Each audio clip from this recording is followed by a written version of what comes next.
Welcome to the Foul Play YouTube channel. Hey, welcome everyone. Welcome to Coffee with Foul Play podcast, and this is Justice Denied Part 2.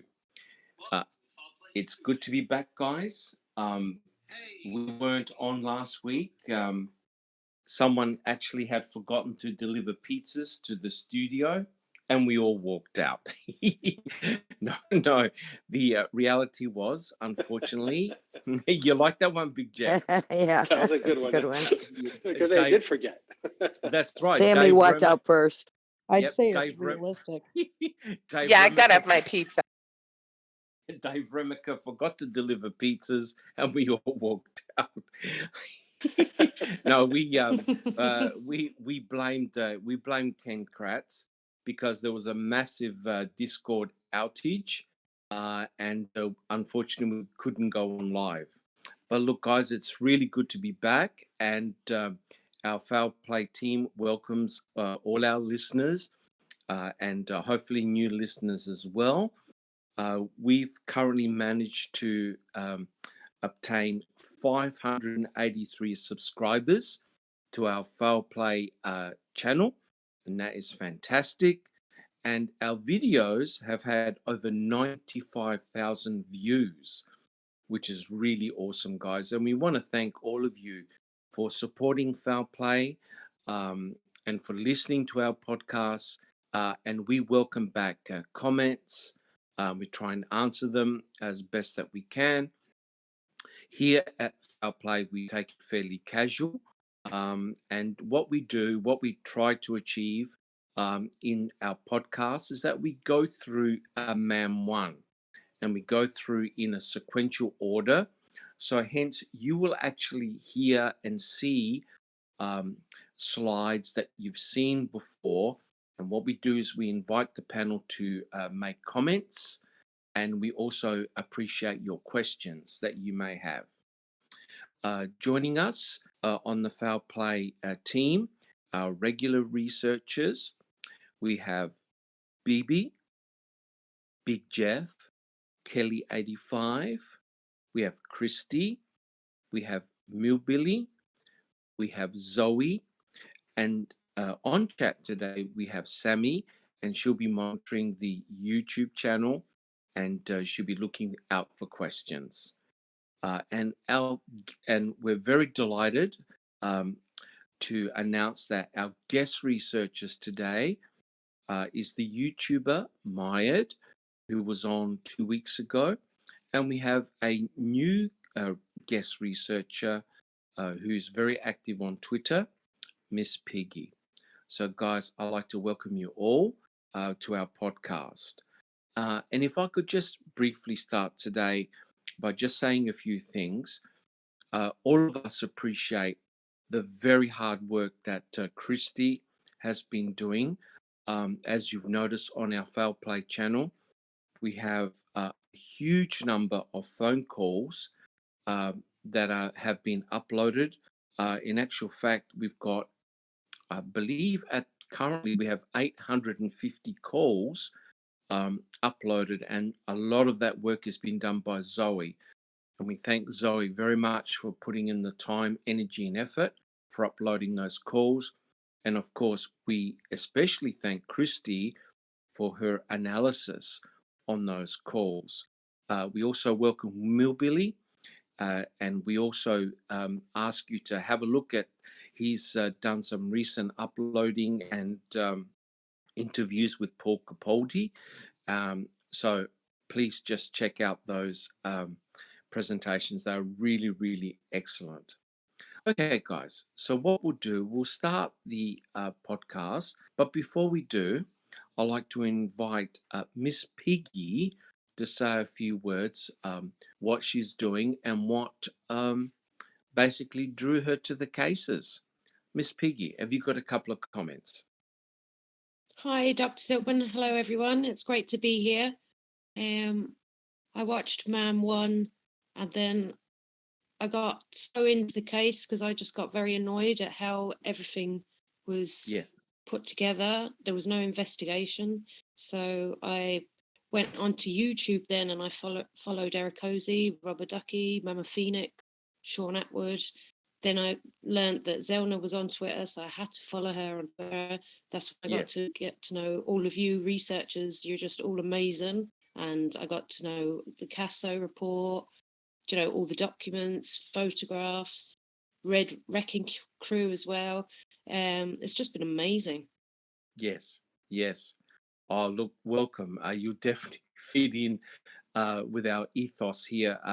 We're all suitably disgusted with what's happened with both Stephen and Brendan, and our focus on the podcast is really to expose the shenanigans that were done by the state. Miss Piggy, do I hear a bit of an accent? Where are you from, Miss Piggy, if I can ask?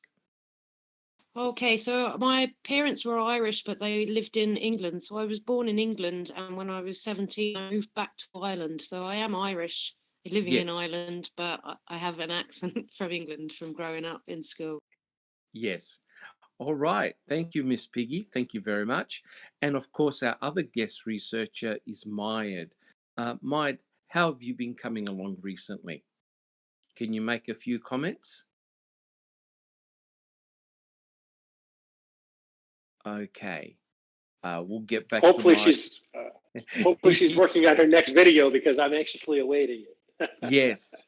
Yes. And Yeah. Maid has got a really excellent YouTube presence.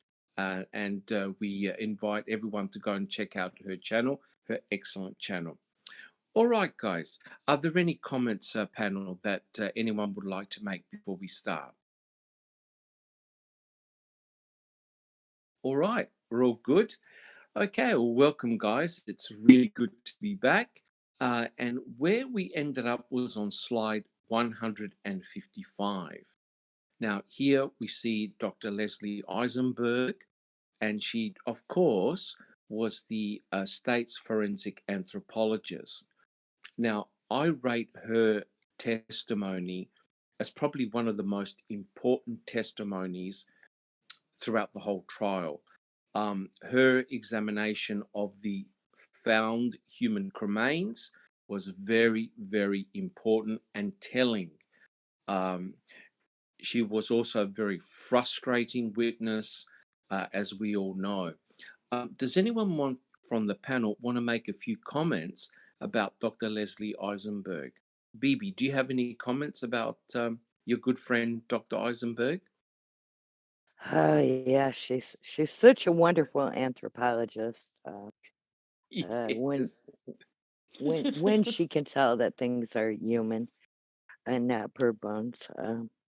Yes. Yeah, I'm sorry, I don't even see what she's doing in it, because she really screwed the pooch on that one. Yeah. Yeah, Yeah. She she was. Yeah. listed some bird bones that were found in the fire pit of Christy Rudy's being her fetus, and saying that the fetus was Yes. removed from her body.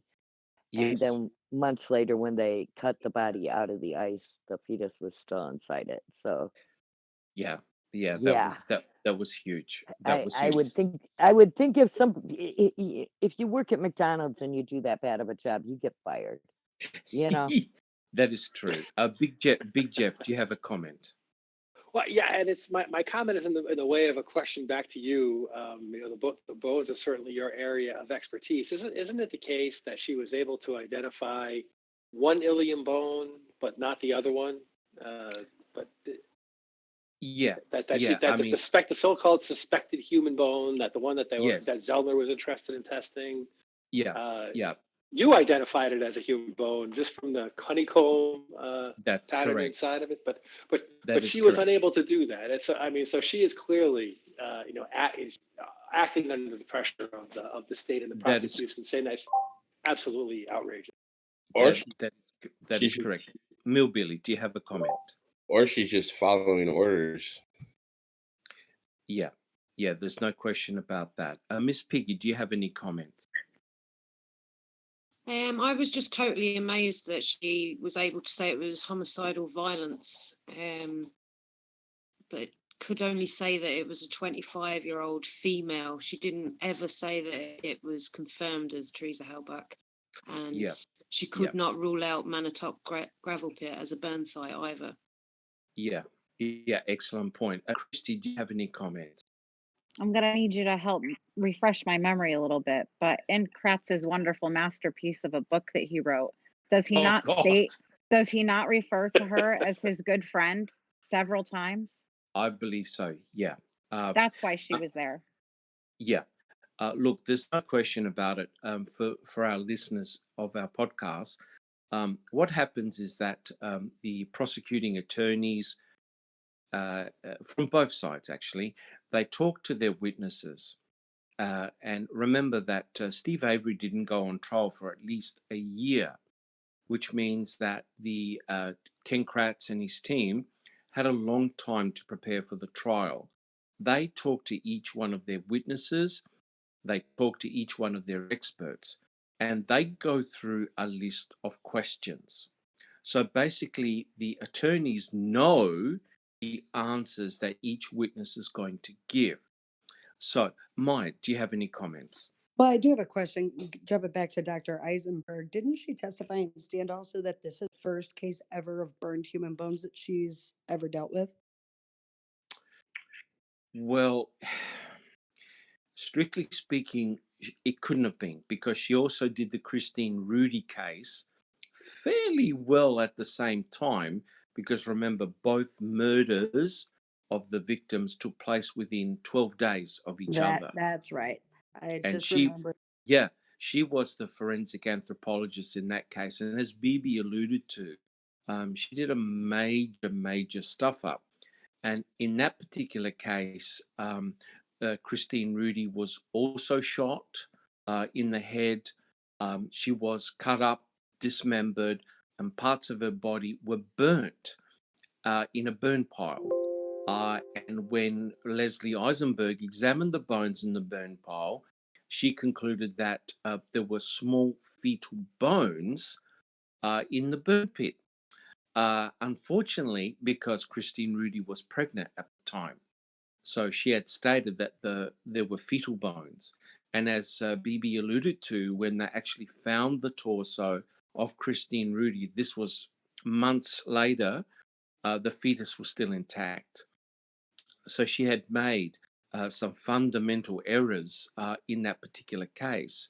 And guys, what is very frustrating here is that Dr. Eisenberg, as Big Jeff alluded to, did not want to make a call about bones that were found in the Manitowoc County gravel pit. She stated that they were suspect, possible human, and we will actually cover this in today's podcast. Big, do you have a comment? Yeah, I believe she was possibly concerned about being thrown under the bus by Yeah. the powers that be. Yes, Or correct. being left twisting in the wind, yeah. Yeah. So she took a very conservative approach. Real question is, how much Hillbilly. was she paid for expertise testimony? It would have been thousands and thousands of dollars. No question about that. I mean, remember, sure, yeah. They did spend $2.5 million to convict Stephen Avery. Yes, Right. they did. And I'm Yes, sure they did. she probably got a couple, $2,000-3,000 worth Oh, of it for probably more. her Yeah. examination and then for her Yeah. trial testimony. Yes, no Yeah. question. They were very well recompensed. They were all well paid. Big Jeff, do you have a comment? Aren't there even questions about the bones timeline themselves? I mean, they pull them out of the ground using the skid steer or the front end loader, or whatever delicate instrument they use to pull them out of the ground. Yeah. With all due respect, with respect for human remains, they toss them into a cardboard box. That probably was the one, some pizza box, right? That they had the last pizza correct. delivered in. And they Correct. put them in her office over the weekend, and she was Yes, they actually on did. vacation, right? And she didn't She was, she didn't correct. actually look at them until Yes. the 8th. They're sitting unknown, unmanned in her office. Yes. Yeah. Yeah, I know. Or they want know. us There's to no way to believe run a it's railroad. that way. Or they want Yeah. us to believe that it's that way and it was sitting there, one or the other. Correct. What's up with all Correct. these people leaving stuff at their desk? Yeah, that's true. I think mean, that's common practice. might. Yeah, I mean, Dr. Bennett, he was the first anthropologist that had examined the bones. Millbilly. Yeah. Don't forget about the evidence keys going missing too. Right. Yeah. Oh, look, there's Can no you elaborate? Can you elaborate on that a little more? Yes, Millbilly. Well, Jeremy Hawkins is told when he's done with the evidence room, make sure you put the keys back. Well, then he leaves the Manitowoc Sheriff's Department, calls when he's in Manitowoc to notify him that he's got the evidence keys. But before this, you hear all over dispatch them looking everywhere for the evidence keys. They have no clue where they are. Yeah. And he got this elaborate story on how he accidentally left them in his pocket. Of course. What date was that? Can you remind us of the date on that? That's the 10th. The 10. Right. Well, these bones, and look, you know what? I think BB's description of the bones came in a box, left in a box, is probably the most accurate description, because as we'll see in the podcast, there is no proper documentation of those cremains. We basically see them all piled in a box. And as Big Jeff alluded to, the state or the examiners broke every rule in the book. There was no proper documentation. There was no proper gridding of the site, the burn pit site in Stephen Avery's backyard. The whole thing was a disaster. So basically, Dr. Bennett had examined the cremains, I believe, on the 8th. They were handed over to Dr. Eisenberg on the 9th, but she didn't get to see the cremains until the 10th. So that's the only type of documentation we've got. Millbilly. But they don't find that bones and human tissue until the 12th. Correct. Nasty burn barrel. Yes, correct. And we will discuss all of that in this podcast. Kelly, do you have a question? Have any comments? Look, my comment is let's just not overlook the one big thing about these bones, and that is they look like they've been cremated already. There is just no denying it. Yes. And again, we will be discussing this. The bones themselves are a real major problem. We don't know the origins of them. Ken Kratz spent a lot of time trying to convince the judge and the jury that they all came from Stephen Avery's burn pit. But as Millbilly has alluded to, we have seen the photographs now, right? And they used heavy equipment to dig out the burn pit in Stephen Avery's backyard. And they pulled the dirt and then supposedly had gone through the dirt and sifted out for the bones. Now, this is pretty bizarre when you think that a human being was burnt on the surface of the burn pit. Why are they digging several feet under and then having piled the dirt and sifting through trying to find these cremains, so-called cremains? The other thing, of course, we mustn't forget is that the state's own coroner was prevented from coming onto the Avery salvage yard. She was threatened of being arrested, right? And as we know, Maya, do you have a comment? But it wasn't just the county's coroner, it was the other county's coroner as well, correct? Not No. just the state coroner? No, they didn't actually page a coroner until the 9th, and that was by Greg Shetter. Right. And he's a Manitowoc detective that's paging the Calumet County coroner. Right. Yep. But their own state's coroner was not permitted to come onto the property. And it's really bizarre when you have the state's coroner who has to be called out when there's a body.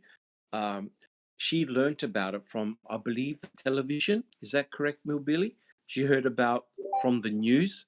Yes, and then she inquired about it and was told to stay away. Yeah. So, if you're going to, Maya, do you have a comment?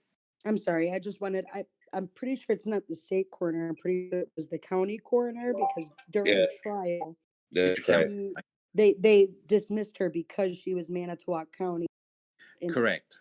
interviewing Correct. and straying. There was police negligence by having Manitowoc. Yes. So that's why she was rejected. She was a Yes. disgruntled employee. That is correct. BB, do you have a comment? Well, and it's okay if Manitowoc County Police have a conflict of interest, but not if the coroner Correct. does. And don't Correct. forget, she was also removed from Carmen Bootwell's autopsy, and Carmen Yes. Bootwell's autopsy was done in Waukesha.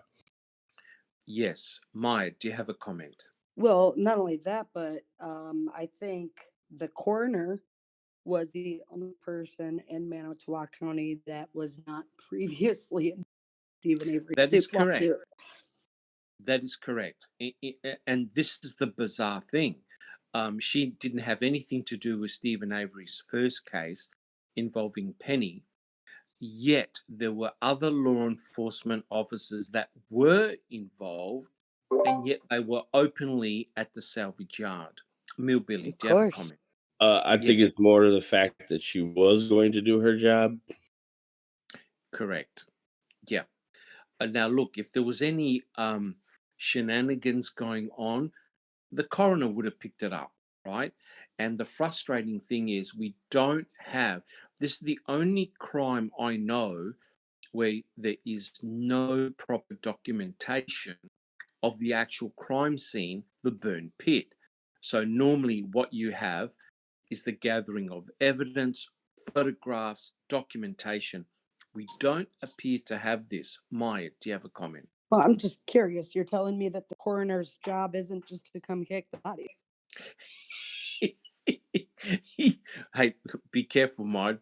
Ken Kratz threw us off the podcast last week. We don't want him coming. Correct. And to me, Mike, you made a very important point. It goes to show the level of desperation and unprofessional conduct by Ken Kratz by stating that the coroner just simply comes along and kicks the body. That's really very disrespectful. The coroner comes along to investigate a murder. In fact, the coroner has the number one power in the whole team, Big Jeff. I didn't mean to interrupt, but I mean, as I said No. in our last podcast, people who think that it was just her that was going to show up and what difference could one person make? She had assembled a team that included a forensic anthropologist. And, Correct. that team would have done the correct gridding and whatnot. Yes. If Right. indeed there were bones Yeah. there to be found. So Yes. it's not just the coroner; it's the office of the coroner and the team that Correct. she put together. Correct. A professional team comes out. And Bibi, do you have a comment? And they know not to use whatever those are, bobcats or whatever, to dig it up. Yeah. That is correct. And what is incredible when you think about this, guys, this is a major piece of evidence that was used against Stephen and also Brendan. We mustn't forget that as well. So basically, the state was saying that Teresa Halbach was murdered and put on the fire, right? So this is the major piece of evidence, forensic evidence, used against Stephen. Well, the problem is there is no proper documentation of the crime scene. And it's very frustrating when you actually see a team led by an anthropologist, a forensic anthropologist, and the way they process a site. They all get on their hands and knees with tiny brushes, with grids, and they brush away the dirt very, very carefully, and they grid the position of every bone. Then they finally sift through the dirt and they remove bone fragments. they most certainly don't use a bobcat, right? So basically, the bobcat is destroying, yes, it's destroying the scene. And remember, in court, in the trial, we were told multiple times that the actual burn site was the size of a table, a small table. Millbilly, do you have a comment? Well, it seems like every pertinent piece of evidence they find, every crime scene's been tampered with. Correct. The That's a RAV, the very, RAV was yeah, tampered with when they put the tarp on it. yes, The burn yes, pit tampered when they brought the backhoe in. yes, yes. Big Jeff, do you have a comment? I'd like to amplify Millbilly's comment by saying it is not our observation of the foul play team that the crime scene was tampered with. That's the observation of Mr. Ertl, who is the technician. Oh, So we yes. don't take pictures of crime scenes that have been Yes, tampered with, right? That's not yes, that's not our observation. We're not throwing shade, as the no, teenagers say. That's the no, words we're of the not. state of Wisconsin.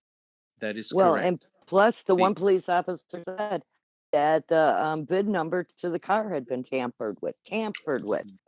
There's correct. that word. Correct. It's a very common theme throughout all the forensic evidence, as Millbilly alluded to. But, you know, the amazing thing is this box of bones was presented in court.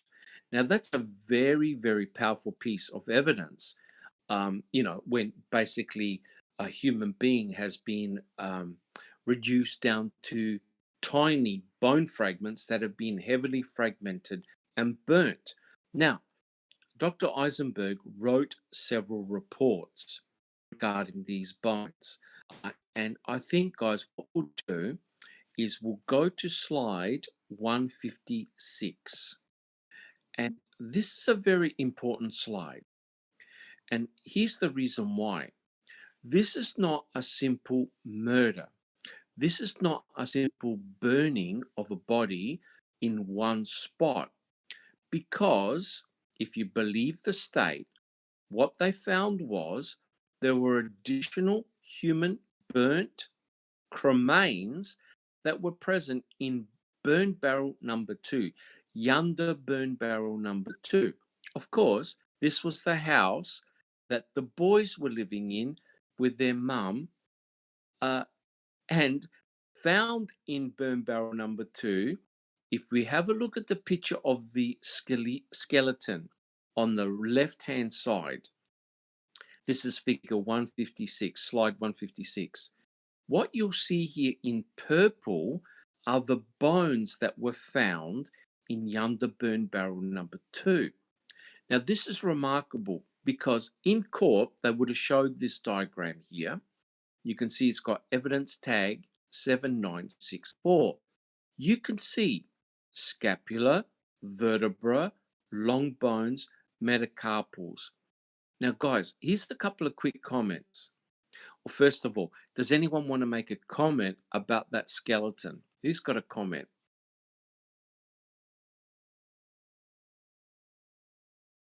We're all good? Okay. Oh, Mayat. I would just like to point out that Stephen Avery was pretty skilled picking out a bone from almost the entire area of the entire body. Oh, yeah. Mayat, it actually gets better. So if you have a look at the skeleton, you'll see that the bones, representative bones, were found in Yunder burn barrel number 2. However, the diagram is very misleading because you can actually see a whole scapula, a whole vertebra, long bones. The reality was the actual bone fragments that were found were tiny. Miss Piggy, do you have a comment? Yeah, you have 60% less, 60% of the bones were missing and 31 teeth were missing as well. Excellent point. Correct.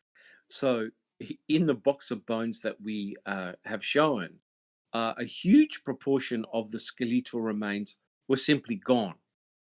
No one knows where they are. But, as Maid alluded to, what you don't find in Yunder burn barrel number 2 is cranial bones, the rib cage, and most importantly, the pelvis. But just a quick comment. Dr. Eisenberg wrote in her report regarding the long bones.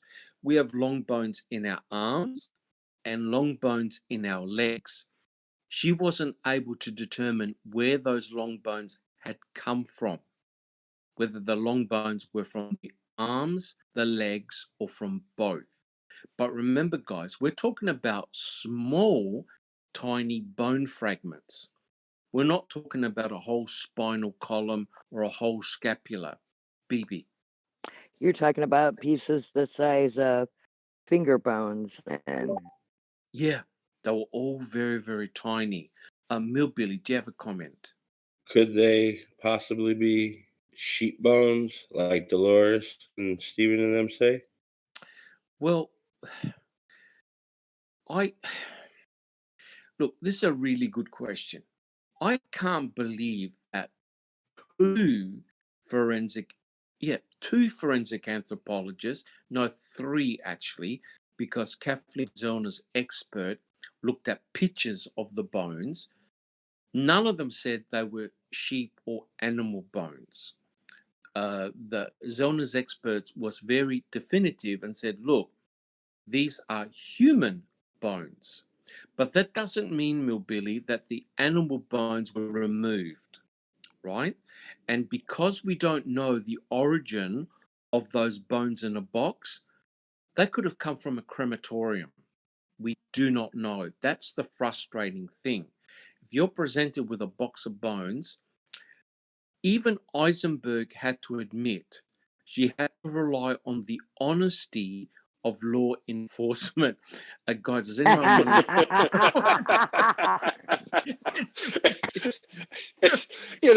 It's it's not like a Manitowoc officer showed up on just for one day whose wife owned a funeral home. That's not the case that we're dealing with here. Come on. no, nothing like that. Nothing shady nothing like that went on.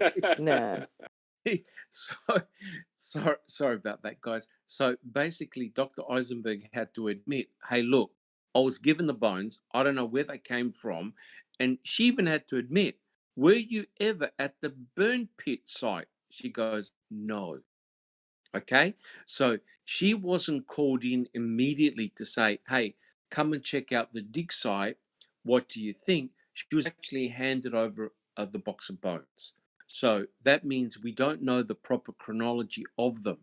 But getting back to this skeleton, let's think about this. And Maid came up with a very good point. How, if Teresa Horbach was burned in the burn pit, how did Stephen Avery selectively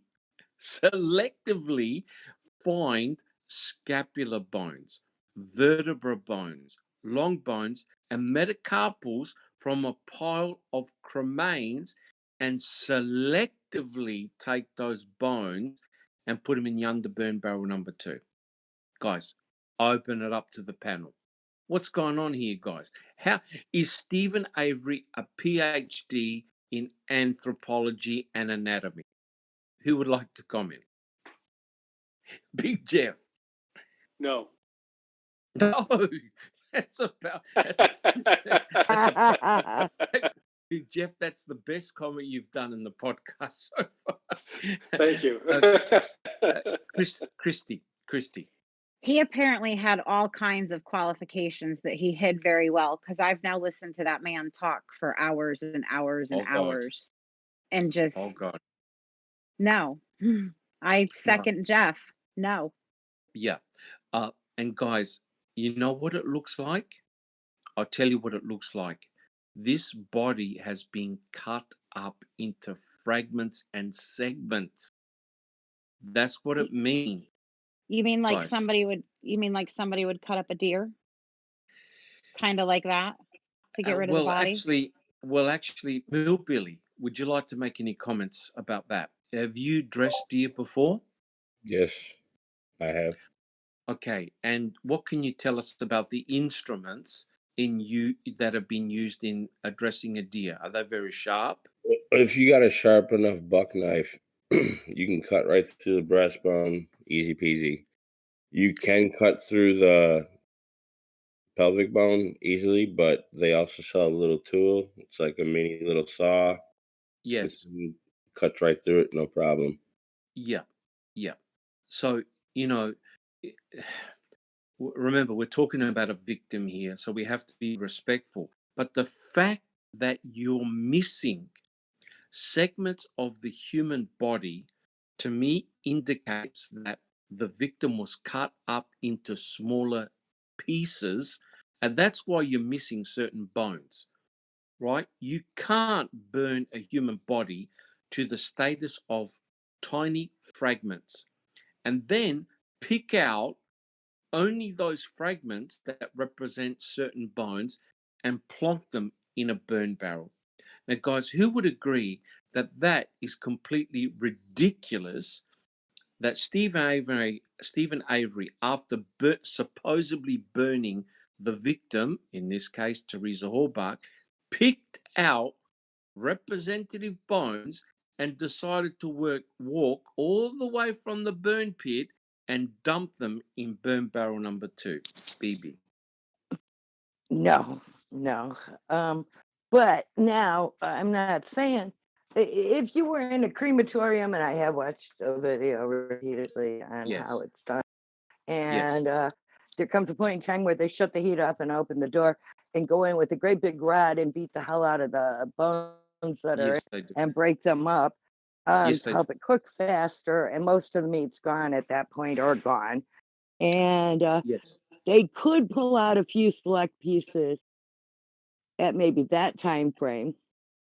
Yes, but you have to admit, BB, you have to be an That's anthropologist. Came in a box theory. Yeah, you have to be an anthropologist to selectively remove bone fragments, right? And avoid other bone fragments contaminating your pile. Big Jeff, do you have a comment? I apologize for the morbidity of the comment, but No. If what you say, what you say is obviously true, but if this is the case, then what it speaks to is the dismemberment site being quite local, and maybe certain fragments of the body were moved over, and their complete burning was performed in the burn barrel. And what we're being asked to believe is that nobody who was home at the Dack house saw this big fire or smelled this big fire coming out of their burn barrel, and there's no evidence of the dismemberment anywhere to be seen. And how the pile of bones managed to get spread over 2 or 3 miles, as evidenced by the dispatch calls, it's unknown. So what's the story? Was she dismembered and burnt elsewhere? And was she burnt and were the bones spread around? Why would you miss the pile of bones that's right there, the one that the pile of bones that Jost supposedly saw, if to get this all started? How do you miss that? If you're the one hiding the bones, how do you miss that? But hold on, Millbilly. But remember, the reason why they missed all the bones, because there was a big, nasty Alsatian dog there. Bear. That's right. Yeah. How could I forget? Probably begging for food and wanting to be petted. Correct. Millbilly, do you have a comment? It's all a made-up story. Correct. Like for instance, we hear, if you listen to these calls, you hear Steven say repeatedly that him and Brendan are sitting on Barbara's golf cart. Why did they take Dolores's? Yes. Well, I think because they spotted a red stain, right? And they probably thought it was blood, but it didn't turn out to be blood. So I think the whole idea was that they were trying to tie in the cart with maybe the moving of the cremains or the body. Maya, do you have a comment? Well, yeah, when I would like to respond to something Big Jeff had said, actually. Yes. There is somewhere on the premises and within that 2 mile radius, that there could have been a possible dismemberment, but it wasn't checked, if you recall. Yes, yes. Yes. The investigators did check out Dassey's garage, and they did find a dismembered deer hanging in the garage, but there was blood. Now, I'm not quite sure whether they forensically tested the blood or not to be human. That I don't know. Christy, do you have a comment? Yes, it was about Dolores's golf cart. I believe Yes. the police took it because there was a bucket and it had bones in it. It was food for the dog. She talks about that Right. in one of the phone calls. There was a bucket of Oh, bones wow. Oh on yeah, the golf yeah, cart, and I'm pretty sure Yes. that's why they took the golf cart. Yes. Because she said yeah. they found a She bucket of cleaned out bones the on my fridge. yeah, She they had Yes. found cleaned they out the found a fridge. they found a bucket Yep. of bones in my golf cart, and she's laughing about it. She goes, Yes. she's laughing Uh, because she knows what it is. Yeah, and Christy, again, look, we want to really thank you for analysing those phone calls, because now a lot of unknown factoids are coming to light, just like that one I regarding, agree. you got your box of bones. Hey, nothing nefarious here. It's food for the dogs, and they actually took photographs of the dog kennel. You can see bits and pieces of food, and of course, they were feeding the dog scraps. But now, something that sounded really nasty and nefarious was really nothing but food for the dogs. Miss Piggy, do you have a comment? I just find it amazing that, there's cut marks on bones, and yet Stephen wasn't charged with mutilation of a body in the courtroom. Correct. Oh, look, the whole. He wasn't convicted of that. He was accused of it. He wasn't convicted. Yes, It was one of the charges, and then it was dropped. correct. Yeah, they dropped it. I don't think that's the case. I think that the jury found him not guilty of mutilation. You're That's correct, correct. Jeff. That's Oh correct. yeah, that's right. Yeah. That's correct. But correct me if I'm wrong. Wasn't Brendan charged with that? I Brendan, believe so. Yeah, He was, Brendan, I yeah. believe. Yeah. Brendan was charged with charges that normally Yep. would have gone to Stephen, And but they sexual dropped assault. those charges. Yep. Correct. Thank you, Millbilly. Yep. So Yeah. that is why they didn't have to call up Brendan in Stephen's trial, because they dropped, I think, 3 or 4 charges, but they still got him on murder. That's what they wanted to get him on. Christy. I believe they And dropped the rape now and the I think kidnapping. I think the sexual assault charge they dropped was the Marie shit they're trying to put on him. Right. But remember, they charged Brendan with sexual assault, with rape. Right? So they dropped that charge on Stephen, but they gave it to Brendan. They pinned it on Brendan. Right? Well, and that's one of the things that where this governor right now sits, that he had put on his list of things that aren't pardonable. Yes. Mai, do you have a comment? Well, I would like to state that Leslie Eisenberg stated on the stand, in fact, that there was no other damage to the bones that were found in the burn pit and the burn barrel, even though she did state that there were bones in the burn barrel that had cut marks on them. Correct. So she completely lied about her own report on the stand, and then her report was not used, or testimony on stand was not used in Brendan's case to disprove that. Yeah, there's no question in one of her reports, and in actual fact, in the photographs of the bones, there are saw cut marks and curve cut marks within the bones. There's no doubt, and they're straight lines. So the bones have been cut. That's really good proof that the victim was dismembered, cut to pieces, and burnt. Christy, do you have a comment? We have some chat in the chat. Kate wants to know, was that what the dispatch call was about when it said they found buckets of bones? Well, that's a good question. Millbilly, do you know anything about that? The dispatch calls? They say buckets, not bucket. Buckets. Buckets. Oh, do you know what date that is? Because The I'll go back the and 9th, reference the phone calls. All right. It was the 9th. November 9th. Okay, I can go back and I'll go back and read some summaries and find out. I know it's much Right. later than that about the bones, I think, the bucket Can of I bones. add, can I Mike, add on to that as well, that he of doesn't just course. say buckets, he says 5-gallon buckets. Mm-hmm. Right. And we have to expand the crime scene by about 2.5 miles. Right. This is what we Well, think happened. We think we burned her in his burn pit, and then he went and scattered her bones everywhere else. correct. He says after that, though, we think she burned her in the pit, and that was very Yep. pile that was left. He also states that we're going to need about 60 people out here tomorrow to go Yes. back over the same areas, because this time we're not looking for a body, we're looking for pieces of a body. Right, and he doesn't Right. want firemen. Nope. That's right.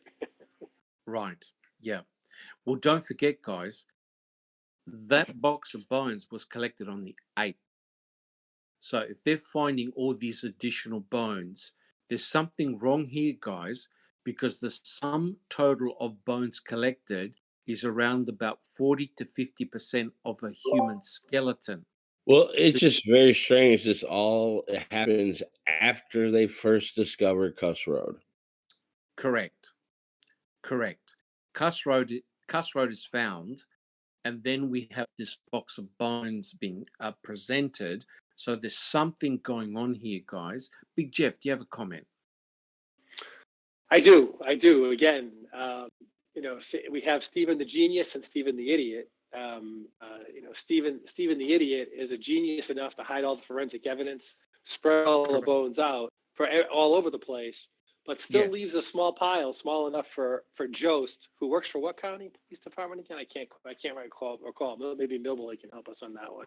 But for Jost to find this small pile of bones to launch this digging investigation, this excavation into the burn pit, Yeah. just unbelievable. Yeah, it is. BB, do you have a comment? Yeah, mine goes back to funeral homes and cut marks on the legs. When I was looking at cremations, they said that crematoriums are big, but some funeral homes have small crematoriums. Yes. So, like, sorry guys, they had to cut the legs out to people and stack them on the body to cremate them in the cremator because it's Yes. smaller in Yes. size. So, Well, yeah, that's a very good point, BB. You're correct. Some funeral homes do have small crematoria where they unfortunately have to cut the body up so it fits in the crematorium. Maya, do you have a comment? Yeah, I would like to go back to what Billy said about Cuss Road. I'm glad he brought up Cuss Road, because that is Yes. actually one of the only places they did follow Proper protocol. protocol when it came Yeah. to having to Yeah, search for but human remains. it's a day late. All them photos received from Wisconsin State Patrol are on are the day after Cuss Road is initially discovered. Correct. Okay, so they're not the 7th? No, all them photos they start at the morning of the 8th at like 6:30 in the morning. Right. Some of the 9th too. Right? Yeah, but they're not the 7th. Yeah. So those photographs are one day after. Exactly. So the so-called burial site was found on the 7th. Are you Correct. happy with that? But the investigation and the photographs were done on the 8th. Right. so no in situ photos again. No, there must be in situ photos, but we haven't seen them. We haven't Cleverly seen them. left out. Yeah, and I would say the in situ photographs, guys, are H1 and H2 because there's several hundred photographs in that batch we haven't seen. Millbilly. Yeah, it's very telling. We need to see those. Yeah, It's important that they not unseal them yeah. for trial, because who knows what could happen to them if they unseal them. Moths or termites or something might get to them. Correct. Or Or a share those with flood. the public. Yeah. Or a A flood. flood. Yes. Yeah. Correct. The camera that I would like to subpoena would be Colburn's camera.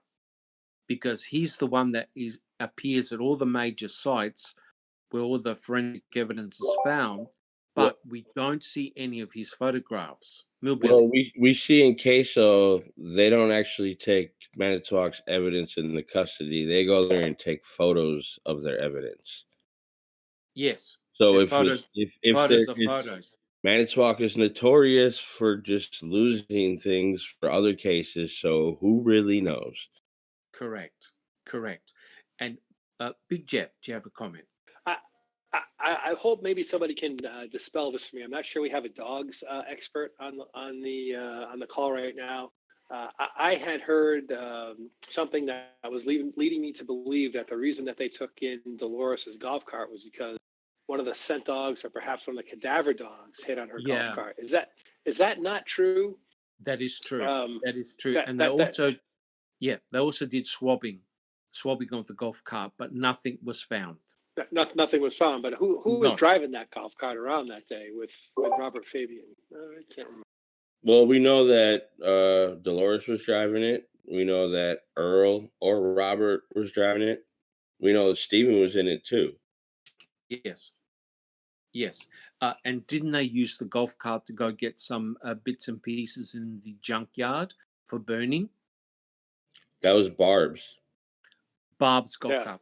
Okay, no worries. Thank The you. brush itself that Redut had cut, right? Yes. Yes.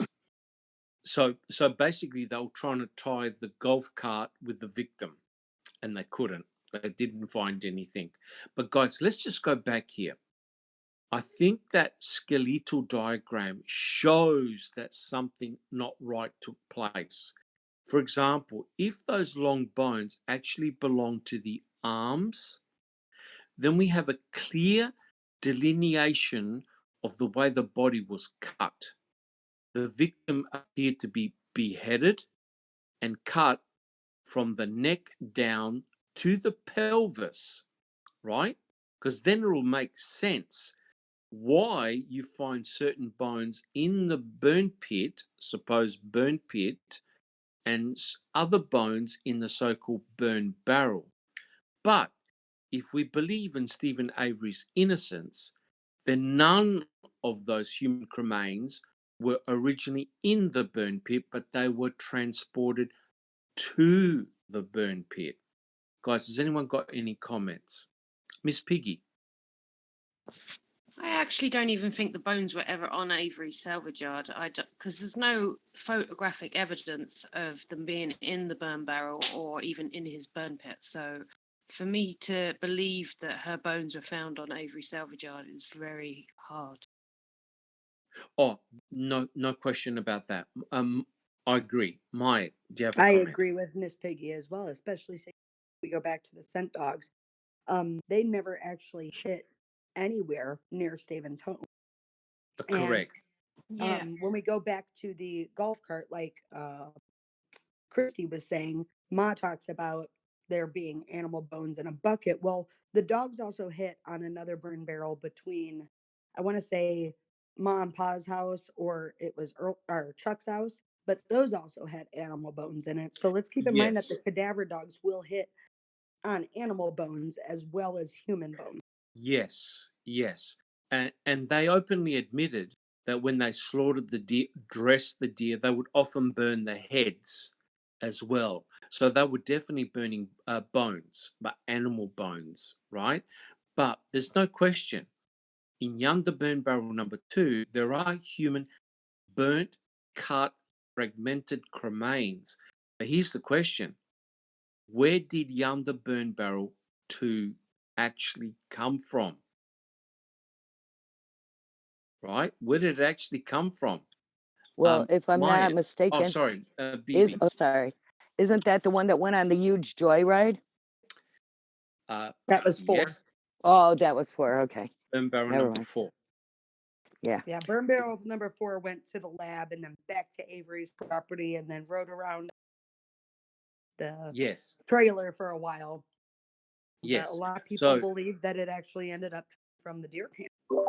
Right. correct. Well, Millbilly. I noticed in the photos that they obviously dumped whatever was in the barrels into a tarp and then bunched the tarp up and stuck it back in the barrel. We Right. know that the barrel's trailer had stopped en route because the trailer was wobbly. We know that the barrel trailer arrived at Calumet County before the crime lab did. Right. Jeremy Hawkins was alone with them barrels. We Oh, got great. the crime lab calling dispatch, notifying them they're about a half hour away. Right away, dispatcher calls Jeremy Hawkins. He gives him the head up. Crime lab's almost here. Right. Yep. So they could have easily taken a tarp out of one barrel and put it in another Put it one. into another one. Yep, for sure. For sure. It's what we have been discussing in our podcast for quite a while now, switching things, switching contents, switching labels, switching locations. It could be easily done, right? So what we have here, what the state is trying to state is there were human cremains found in Stephen Avery's burn pit. He moved, according to Kratz, he moved bones from the burn pit into Yunder burn barrel number 2, right? Now, let's think about it, guys. If you're going to burn a human body in a burn barrel, you'd want to dismember it. I know this is terrible things to say, but you want to dismember it. You want to remove organs, etc., and burn the limbs, right? You'll be able to get temperatures fairly hot in a burn barrel. But the question is, how, Millbilly? Well, every time I've shot a deer, we gut it out, take all the entrails out, and leave it at their You spot. leave it? Leave it there. You We'll leave it. Take the deer away. I'll come back the next day because we hunt the next day until the whole 9 days. Yes. That gut pile that I left there is gone. They're gone. Gone. Yep, they're gone. Okay. Yep, just by Nature scavenging takes animals. its course. Yes. Yeah. Nature takes its course. Yep. Do you leave a Yep. German Shepherd anywhere nearby those entrails? No. No. But the neighbors where I hunt, they do have dogs, and it could have been a possibility that the dogs ran over there and ate it too. So who knows? Well, that Yeah. really wasn't really what I was trying to insinuate. What I was really trying to say is, if that had been done anywhere sort of in the vicinity of Stephen's house, wouldn't you expect the dog to be going nuts when those scavengers show up to eat the entrails? Well, Does it and make much more also, sense to do that out in a quarry, for example? well, and if Yes. they did do it at Stevens, you would expect that maybe he'd feed some of them internal organs to the dog to get rid of them. There's no evidence of Teresa Hallbach being on that property besides the stupid bull fragment Right. Correct. That's correct. or the Auto Trader book that she handed him and he put in his house. Correct. Yep. Which he had willingly admitted to. So in other words, nothing nefarious took place, but the state's story is trying to make something nefarious, right? So what we've got here, guys, we've got, according to the state, we've got human cremains in the burn pit. We've got selective human cremains in Yunder burn barrel number 2. But guys, let's have a look at possibly one of the most important slides in the podcast. 157. Now, this is where the shenanigans really played out. And this is very interesting. So, in the Manitowoc County gravel pit, known as the quarry pile, allegedly human pelvic bones were found. Now, what you note here, compare the skeletons of 156, slide 156, and 157. What do you note is missing in slide 156, the skeletal remains? There are no pelvic bones, right? The pelvic bones were found, apparently, there were pelvic bones found in the burn pit, and lo and behold, there were pelvic bones found in the Manitowoc County gravel pit. So this is remarkable. This to me is further proof that the body was segmented, because you've got some bones being found in one location, other bones being found in another location. And what strikes you immediately was the evasiveness of Dr. Leslie Eisenberg. She gave a description of those pelvic bones, right? They were cut, burnt, fragmented, exactly like the bones found in the burn pit and also the burn barrel number 2. She couldn't tell the difference. They were burnt to the same degree, fragmented to the same degree. Maya, do you have a comment? Yeah, they were calcined to the same degree as well. Yes, yes. And for our listeners, calcine means that the bones were exposed to extremely high temperatures. All the organic material in the bone disappears. Miss Piggy, do you have a comment? I was just going to say, and if you believe they're burnt in the burn pit, then why would there be greenery in pictures that they showed as well? Oh, yeah. Yeah. I mean, if bones were found in the burn pit, they had to have been transported there. They had to have been dumped there. But if you're doing the switcheroo, all you got to do is present a box and say, hey, these came from the burn pit. Because we don't have photographs, you can't prove it, right? So you don't know the origin of those bones. But the pelvic bones that were found in the Manitowoc County gravel pit potentially could have exonerated Stephen and Brendan, because no one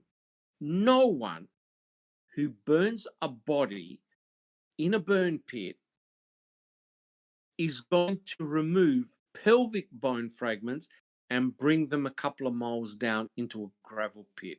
If you're going to do that, you take all the bones.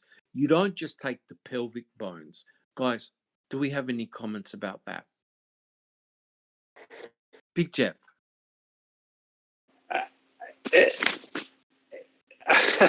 Of course not. What kind of an idiot do you have to be to leave bones there, moving them around? Why would you leave any in your burn pit at all? It just doesn't. It doesn't make any sense. Correct. What also doesn't make any sense is we've talked about how the need potentially to dismember bodies, to cremate them and whatnot. Yes. I don't believe it's the. Is it would the way that they do it would that actually sever the ilium bone, the diagnostic bone that's being used? Not that it's not. Yeah. What is disturbing, Big Jeff, is the fact that you have clean cuts in the bones. These are not fragments. These are clean cuts. Evidence that someone used a blade or a hacksaw. Now, there was also kerf marks in the bone, in some of the bones. Millbilly, do you know what a kerf mark is?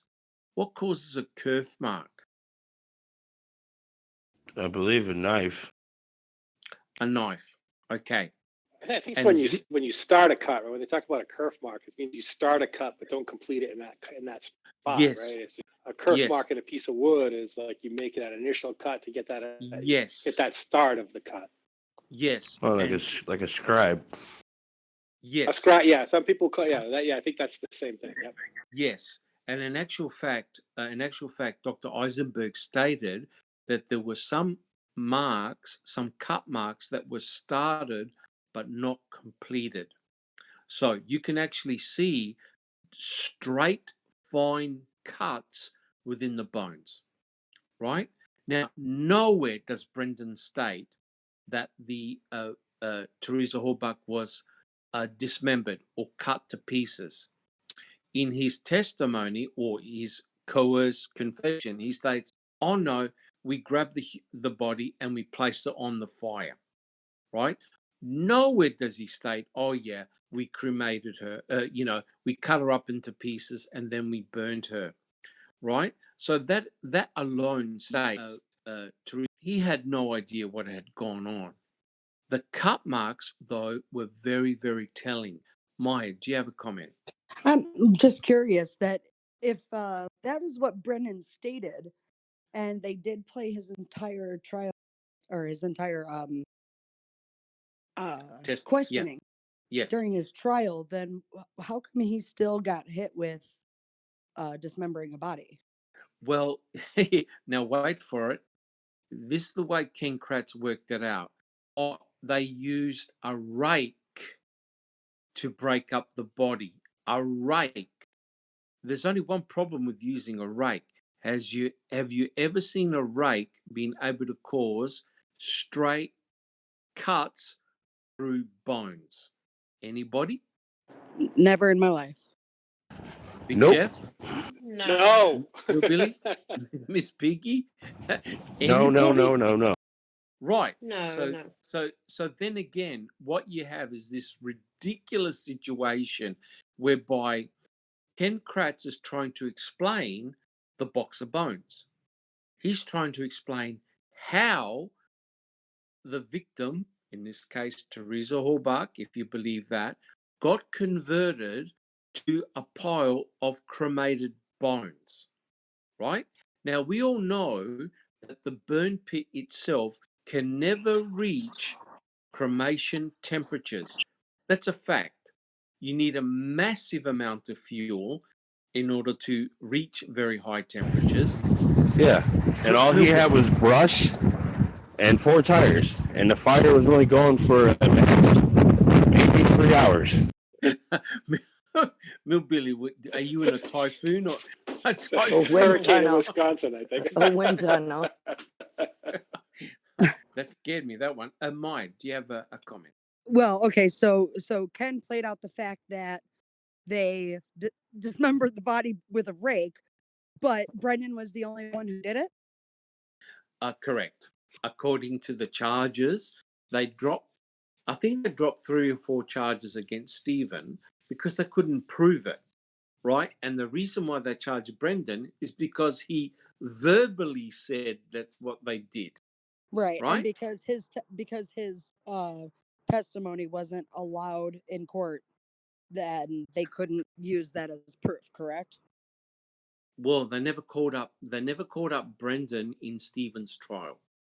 I'm Right? sorry, I meant his interview. I apologize. Yeah. Yes. So basically they had to do, as you know, they had to do 2 separate trials. And you swear to God that there were 2 separate victims who were killed in 2 separate manners, right? And so the bizarre thing is, you've got Stephen, who's the main perpetrator, but wasn't charged for a whole lot of so-called crimes, but Brendan was. And as we know, a judge has ruled that Brendan's confession is null and void and that it was coerced. So therefore, if that's the case, 1, what's Brendan still doing in prison? And 2, what have they got against Stephen now? Guys, I'm at a loss here. It's crazy. So let's get back to the bones. So as you can see, this is very telling because we've got pelvic bones in the Manitowoc County gravel pit, but it's worse than that. I believe there were 4 bone piles found in the Manitowoc County gravel pit. So what on earth is Stephen Avery and Brendan Dassey doing spreading bones in 3 separate geolocations? It makes no sense. Dr. Eisenberg said all the bones come from one victim. One victim. She found no duplicate bones. So therefore, she didn't find 2 right arms, 2 left arms, additional cranial bones, additional leg bones. They all came from one victim, right? And she admitted that she could not tell what the primary burn site was. She came up with some excuse, oh, well, I would have expected more fragmentation, etc., etc. However, as Millbilly and Big Jeff has alluded to, they used heavy equipment to dig out the burn pit. So if you're going to cause bone fragmentation, surely by using heavy machinery, you're going to destroy the bones. But Dr. Eisenberg said one important thing. Mai, do you have a comment first? Well, I also think she testified to the fact that the most of the bones were found in the burn pit as well. That was her second factor, wasn't it? Correct. She said that the majority of the bones were found in the burn pit, right? And there was an argument saying, well, the defense's forensic anthropologist said, well, he's seen cases whereby people have moved bones from one location to another, and the majority of the bones were found in the last location.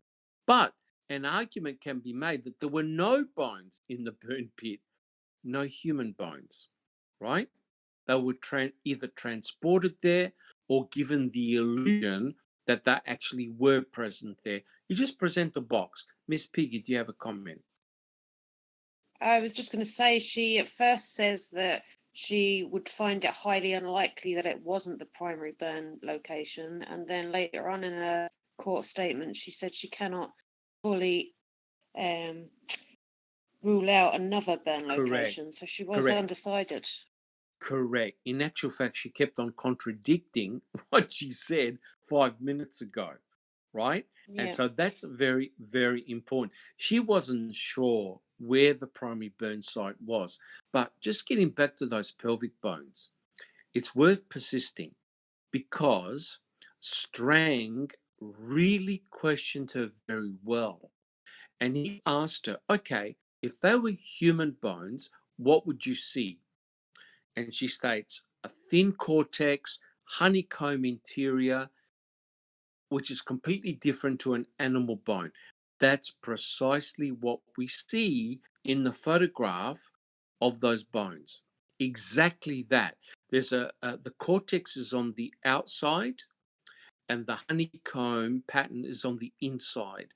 There is a specific ratio of the outer layer to the inner layer that is distinctively human.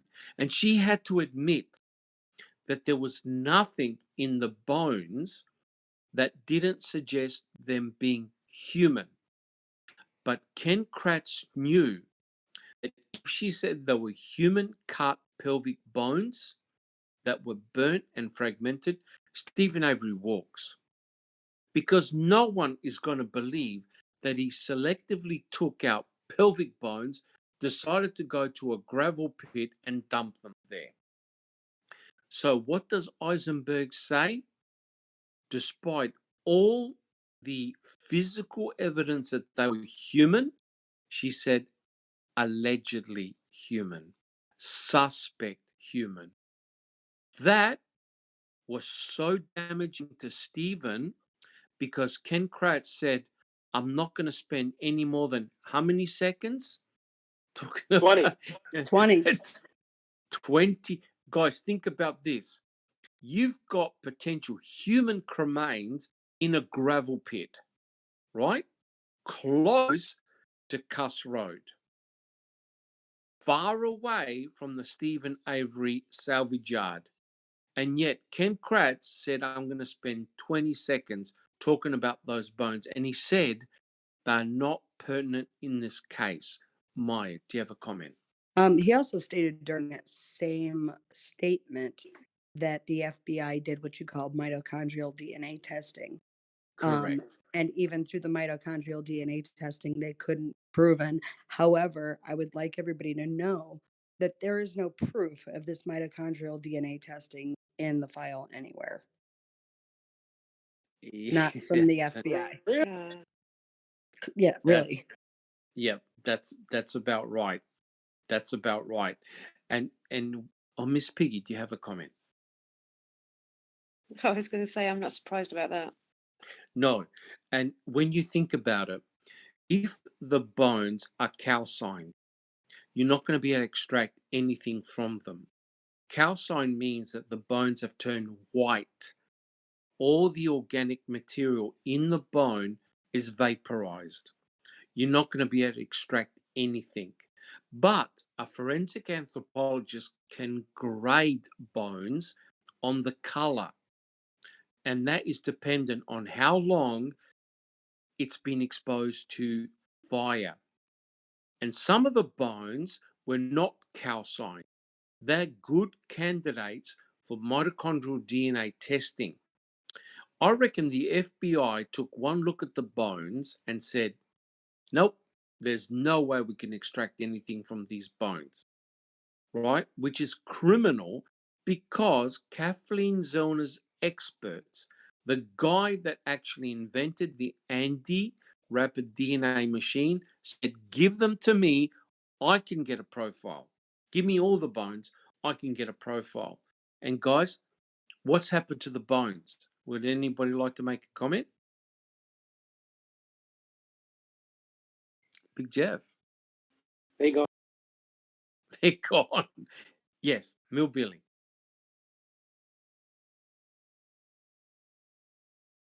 Millbilly, do you have a comment?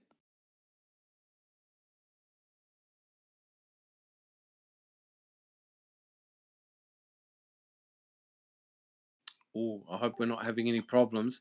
Guys, can you hear me okay? Yeah, I hear you. Yeah. I can. Yeah, I can hear you. Good. Oh, thank God for that. I was going to say, the bones are gone. Yeah, they're So gone. therefore, yeah, Millbilly. Yeah, they're definitely gone. Yeah. In 2011, they were given back to the Hallbach family. So as Maid alluded to, there's no mitochondrial DNA testing that has been done on those bones. And the only testing that has been done is on muscle tissue, burnt muscle tissue, item BZ.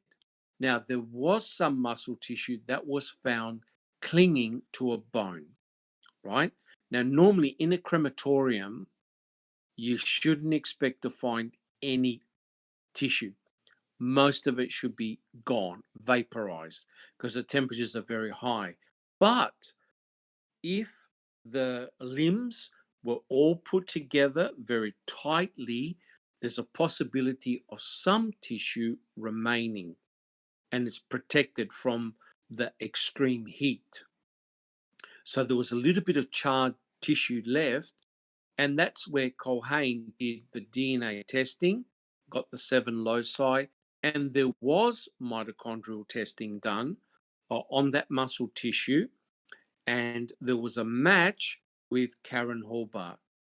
So therefore, the bones, you can't exclude them as belonging to the victim, Teresa Hallbach. But guys, there's no way you can present that in a court of law.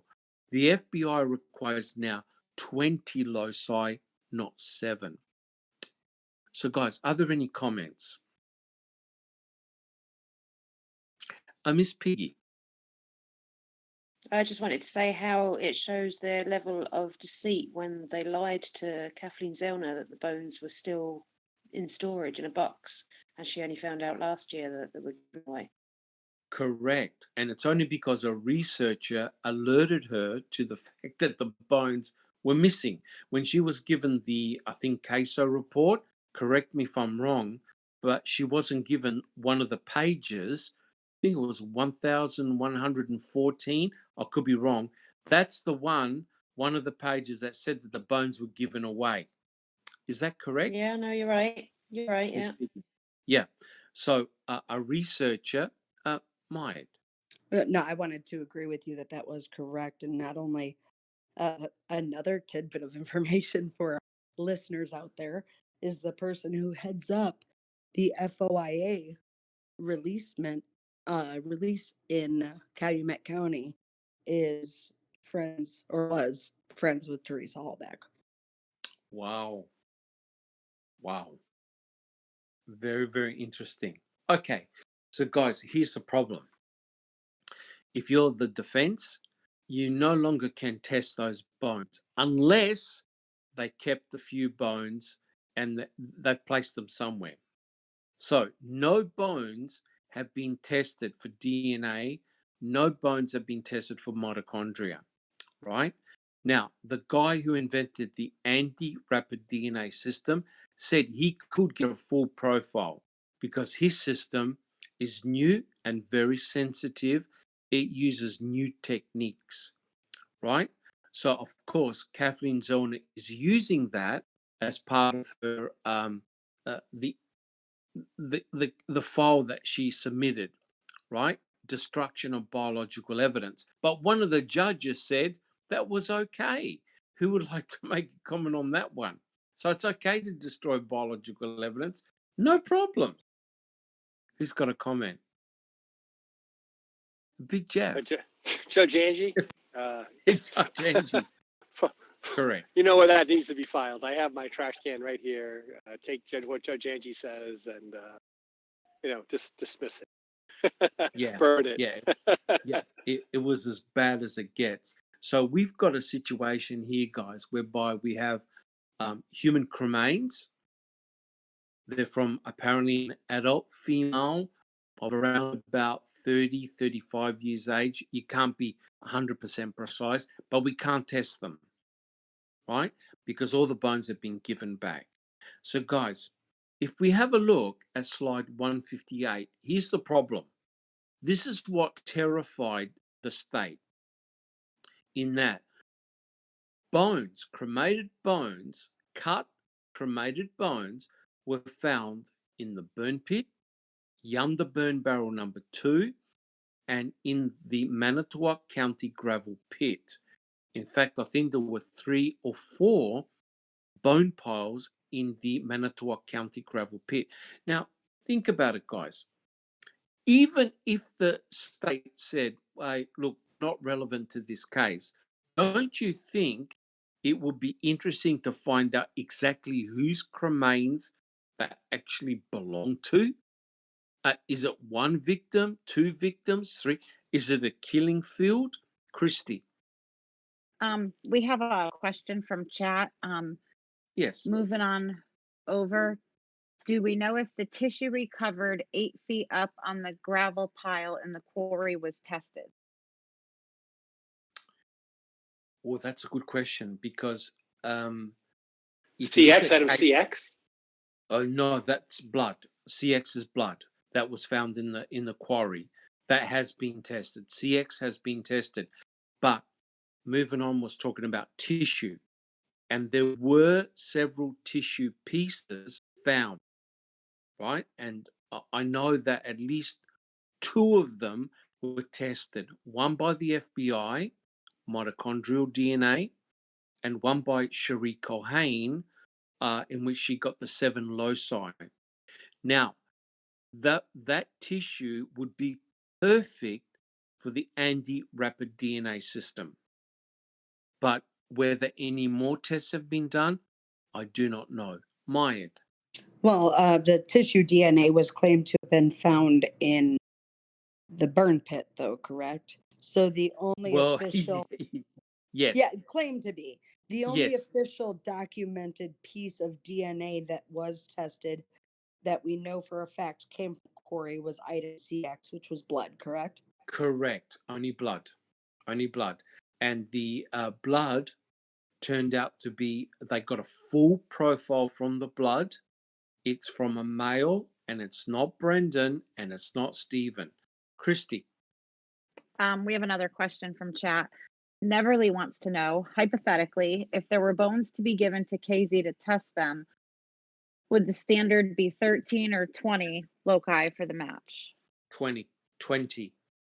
So Neverly, it would be 20 because the FBI went from, I believe it was 15 loci to now 20.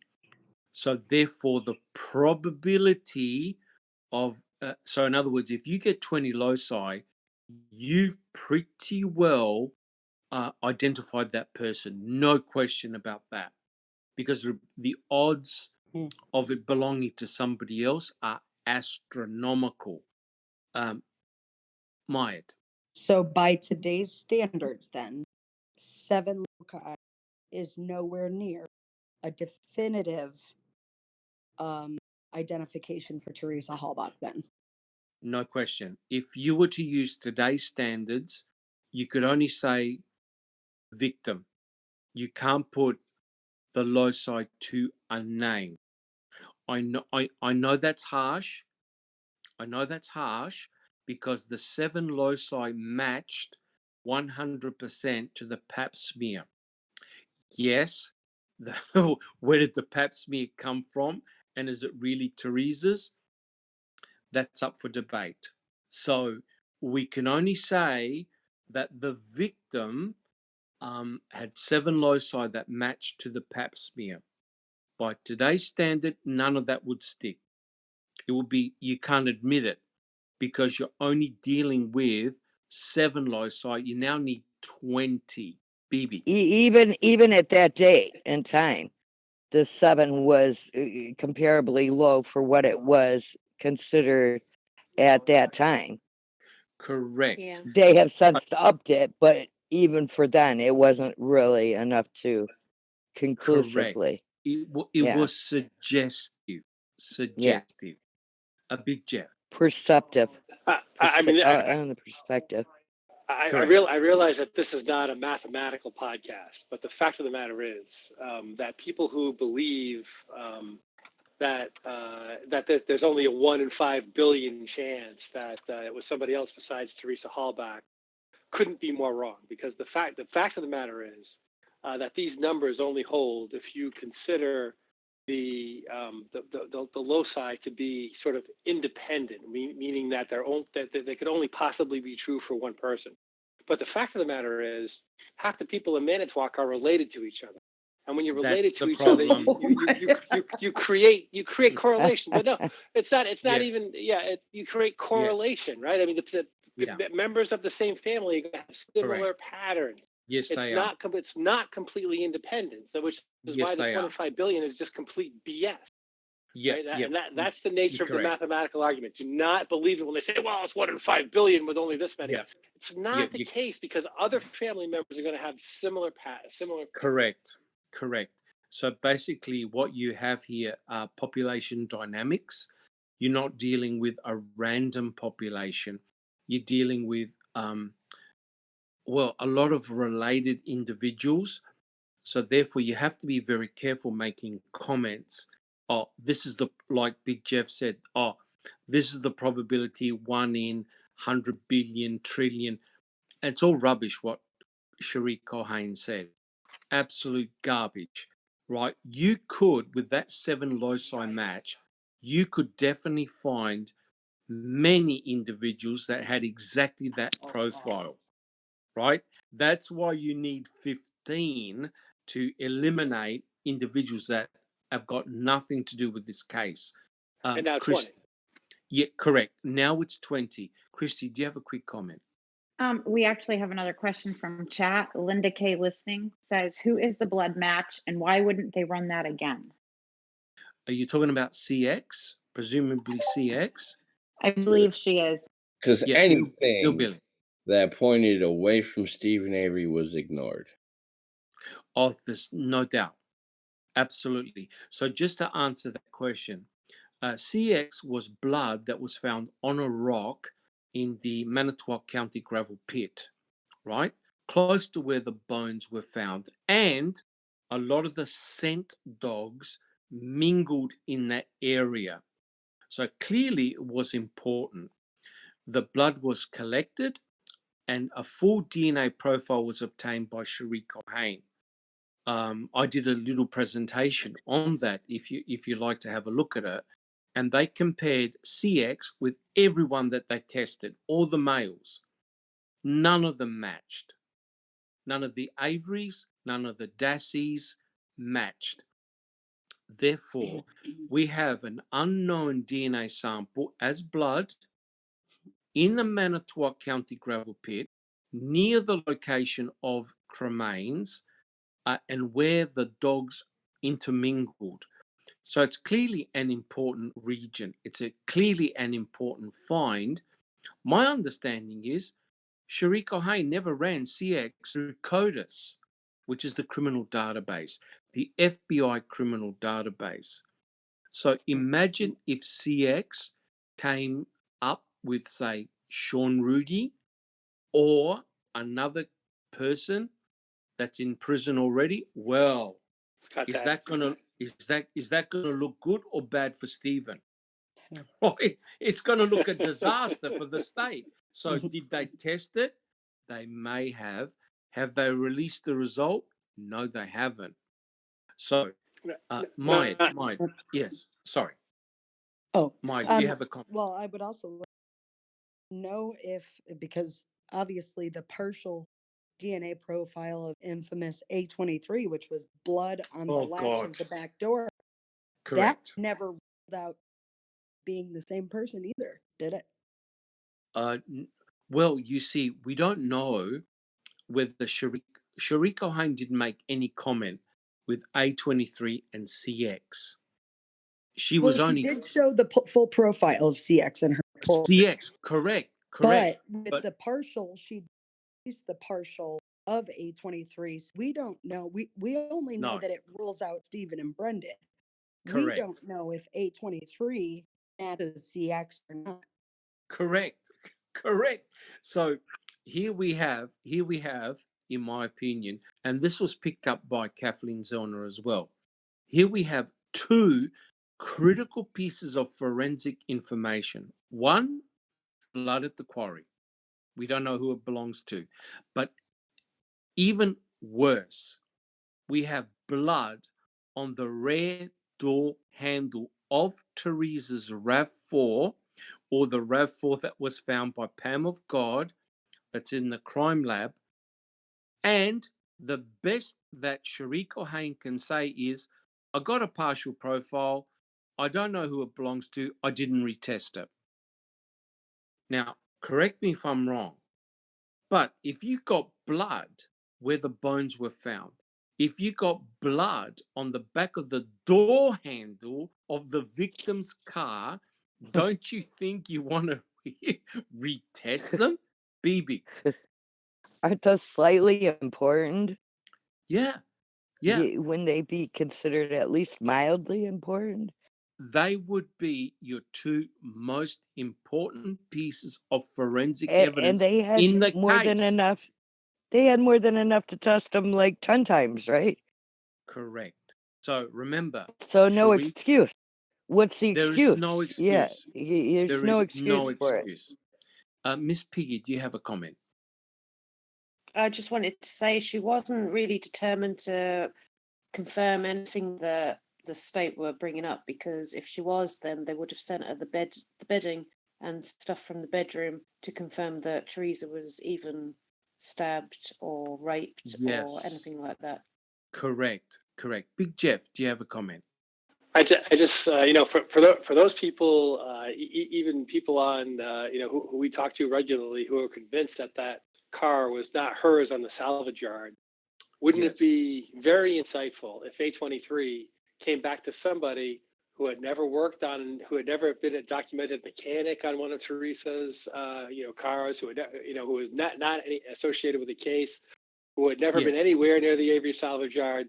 Wouldn't that help prove, if your theory is that wasn't her car, that indeed that it wasn't, because it was just not anywhere, it was just not hers, right? And there's no way that this Correct. person could have been anywhere near her car ever. Correct. And the law enforcement went to great lengths to state, hey, we never touched the car. We had gloves on, we never touched the car. No law enforcement officer ever said they were bleeding. Therefore, A23 either belonged to the killer or an accomplice. Had to. How do you explain why someone else's blood happens to be on the very door handle of the victim's car, the very door handle that you have to open to put the victim in the back of the vehicle? The very door handle that he swore Stephen Avery opened to throw her body into the back. Correct. But yet if that blood was there prior, for one, it's not his, but if that blood was there prior and he touched that, Yes. do you not think there would A, be transfer because he's supposedly bleeding, but B, why Yes. would his prints not be in? Correct. Now, my understanding is there were 8 sets of prints that were found. Some were inside the RAV, some were outside the RAV. None of them belonged to Stephen or Brendan. So, therefore, you've got this ridiculous crime scene whereby you've got 6 drops of blood allegedly belonging to Stephen. You've got blood and saliva allegedly belonging to Teresa Horbach, and there's no mixing. So no one can explain how Stephen actually got in the RAV4 and how Stephen and Brendan drove the RAV4 to the pit. No one can explain it. Miss Piggy, do you have a comment? Only the fact that Lenk and Colburn are the only 2 law enforcement officers that gave their prints up for comparison Correct. out of all the law enforcement officers that were Correct. on the Avery Yeah. salvage yard at the time. Correct. That's a very good point. Normally, guys, in an investigation, what they do is any law enforcement officer that is at the crime scene, they normally take DNA and prints to eliminate them. So they're called elimination prints. Now, Normally the police had them on file for each officer. So. yes, they do. And in actual fact, Cherie Cohane even stated that when they do DNA testing, they've got all the analysts' DNA in their profiles. You know why? Because they contaminate the samples so much that when they check the samples, they often find their own profile that come up. So therefore, why not check everyone for 823? Mike. Well, in fact, let's leave out law enforcement. The only people other than law enforcement who DNA was collected from were the Averys. That property. Correct. They didn't Correct. bother with the ex. They didn't bother with the roommate. I don't even recall. Actually, I know they got that prints. They have her mother's. They Yes. got prints on Blowdarn from Blowdarn, the FBI. Yes, they did. And I think they took a swab on him the same day they took the swab on Karen, supposedly. Yes. But there's no evidence of that testing or that DNA. No. No. No. No. This is so crazy that I cannot believe that Cherie Cohane didn't go back and re-extract 823. And I hope that that sample is now not lost, because that sample could well belong to the killer or an accomplice. Someone clearly left blood and prints on the back door, right? That's your number one forensic sample, Mayed.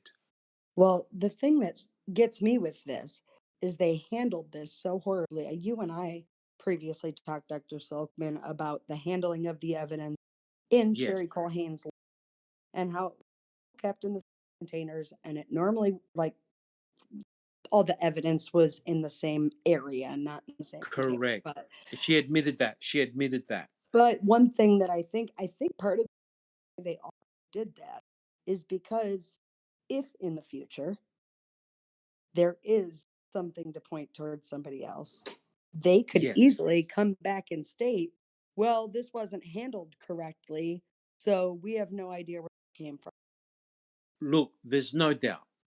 It's all, I hate to say this, Mayed, but it's almost too late. It's almost too late to retest anything, because everything has been so jumbled up and messed up. Even if there were bones, if you don't know where they came from, you can't do anything. Right. Well, that's But my point. That's my point. yes, I think they did this so that if it does come later down the line, yes, unless it's new evidence, all the evidence has been contaminated. So they could be like, well, this correct. evidence is contaminated, so it's not, It's not. you can't It's not hold it worth. up. Yeah, Correct. it's not It's not worth worth anything. Forensically, it's not it's not worth anything. Miss Piggy, do you have a comment?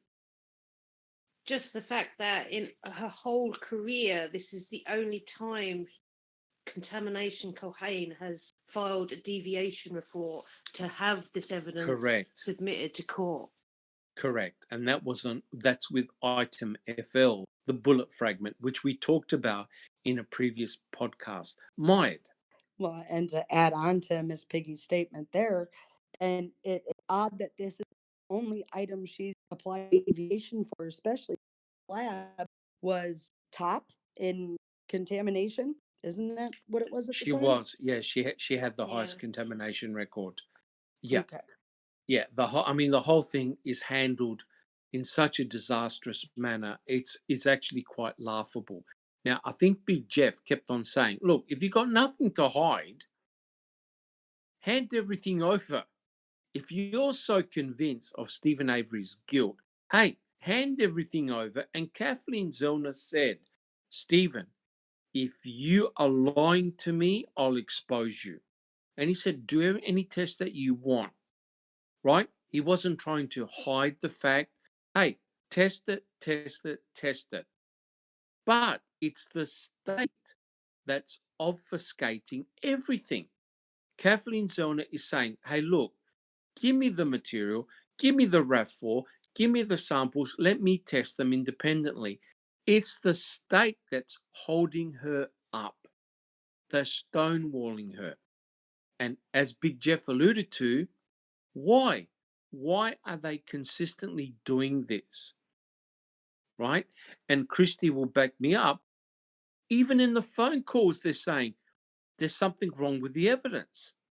You know, they're planting all this material on me. Christy, do you have any comments about that? He's constantly saying that. They constantly bring up, this doesn't make any sense, that doesn't make any sense. And these are people who are, and I'm not saying this to be ugly, they're not smart people. You can tell Yes. that from listening to them. They're not, and even they are able to see that 2 + 2 Yeah. is not equal to 4. Correct. There's something not right here. So, guys, I am conscious of the time, but I would like to have a look at slide 159. Now, this is truly remarkable, and this is where John Erdl, who's a forensic scientist for the state, had openly admitted that the reason why he didn't take any photographs of the burn pit is because it was obviously tampered with. And you could see and you can hear his frustration to say, look, if we were in charge from the beginning, we would have done A, B, C, D. So he almost was the fall guy to say, well, look, sorry, guys, there's nothing I can give because we never did it. And it's obviously an area that was tampered with, right? And this is a forensic scientist admitting that in court. But the important thing is this, guys. The actual burn pit was small, right? It was the size of a tabletop. It was small. And what they're trying to allude to was that there was enough fuel in that burn pit to completely change a human being to the box of bones that we see down below. Big Jeff. Big Jeff. So important to listen to the call. Listen to the call on Christmas Day or the day after Christmas when Stephen talks to Scott Tadych, and Scott Tadych agrees with him at the time that the fire was winding down by the time he got back with Barb, which is around, I think, 8:30. Bill Billy, correct me if Yeah, right around then. Yes. Yeah, not Yes. only does he confirm fine. that, not only does he confirm that, I don't know if anybody notices that the very next person that Scott hands the phone to, who is conveniently standing by him, is Bobby.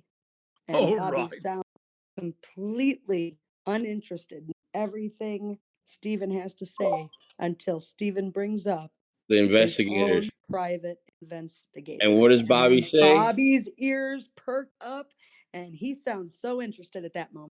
Yep. And he says, "What do you mean, like investigating if she's still alive?" Yeah. And he was like, "Yeah, stuff like that." Okay. Well, you want to talk to Brian? Brian. Yeah, yeah. And again, guys, I could only thank you, and all of us thank you guys for analyzing those calls. They are so important because they fill in a lot of the gaps. I mean, yes, I've investigated, my has investigated the forensic information. That's good, but the calls make sense to what has been happening in the background. And just to complete slide 159, those box of bones, that box of bones that we see, allegedly came from that burn pit, right? And so the forensic expert for the defense, Dr. Scott Fairgrieve, completely disagreed with Dr. Leslie Eisenberg and said, you cannot state that that is the primary burn site. And even Dr. Eisenberg had to admit in court that she couldn't determine whether the burn site, the primary burn site, was the burn pit, the under burn barrel, or the Manitowoc County gravel pit. Now remember, with the bones, they only found about 40 to 50% of the skeletal remains. Normally, when you burn a human body, people that have seen the burning of a human body have indicated that all the body tissue, fluid, the blood, leaves an ooze, a black ooze at the bottom. Well, when they dug out the burn pit, no one had mentioned finding that the ooze, that black ooze that you get when you cremate a body. Nobody. There's no photographs, right? There are no photographs whatsoever. And Ken Kratz was alluding to the fact that, well, we didn't find any bones until, whenever, because it was a big, nasty dog. That's his excuse, right? So if you look at the chronology of events, you've got Cuss Road. All the events at Cuss Road have been suppressed, right? Colburn said in court, nothing happened there, nothing to see. It was a tree stump. Yet, how do you explain all the resources that went down to Cuss Road, and correct me if I'm wrong, Millbilly, and a helicopter that was up in the air all day, Millbilly? Yeah, that's right. Right? So Yep. you've got a helicopter taking pictures, video, photographs of Cuss Road, and there are photographs, clear photos showing a blue tarp on the ground. A blue tarp on the ground that's covering something. And Millbilly, you want to make any comments? That's also the day after it's discovered. Right. So Colburn had stated, nothing to see here, guys. It was a tree stump. No, Deering. Yes. He finally leaves the scene at like 9 p.m. But if there's nothing of importance there, why are they going back the next day, documenting everything? Yes. BB, do you have a comment? Yeah, just that they treat that tree stump and nothing to see there as more of a crime scene than they did Avery's burn pit and That's Avery's correct. property. Yes, that is correct. And it's very interesting because there are photographs of the burn pit where Stephen Avery's burn pit, where they put a blue tarp on top. And it's funny comparing that with what happened at Cuss Road, right?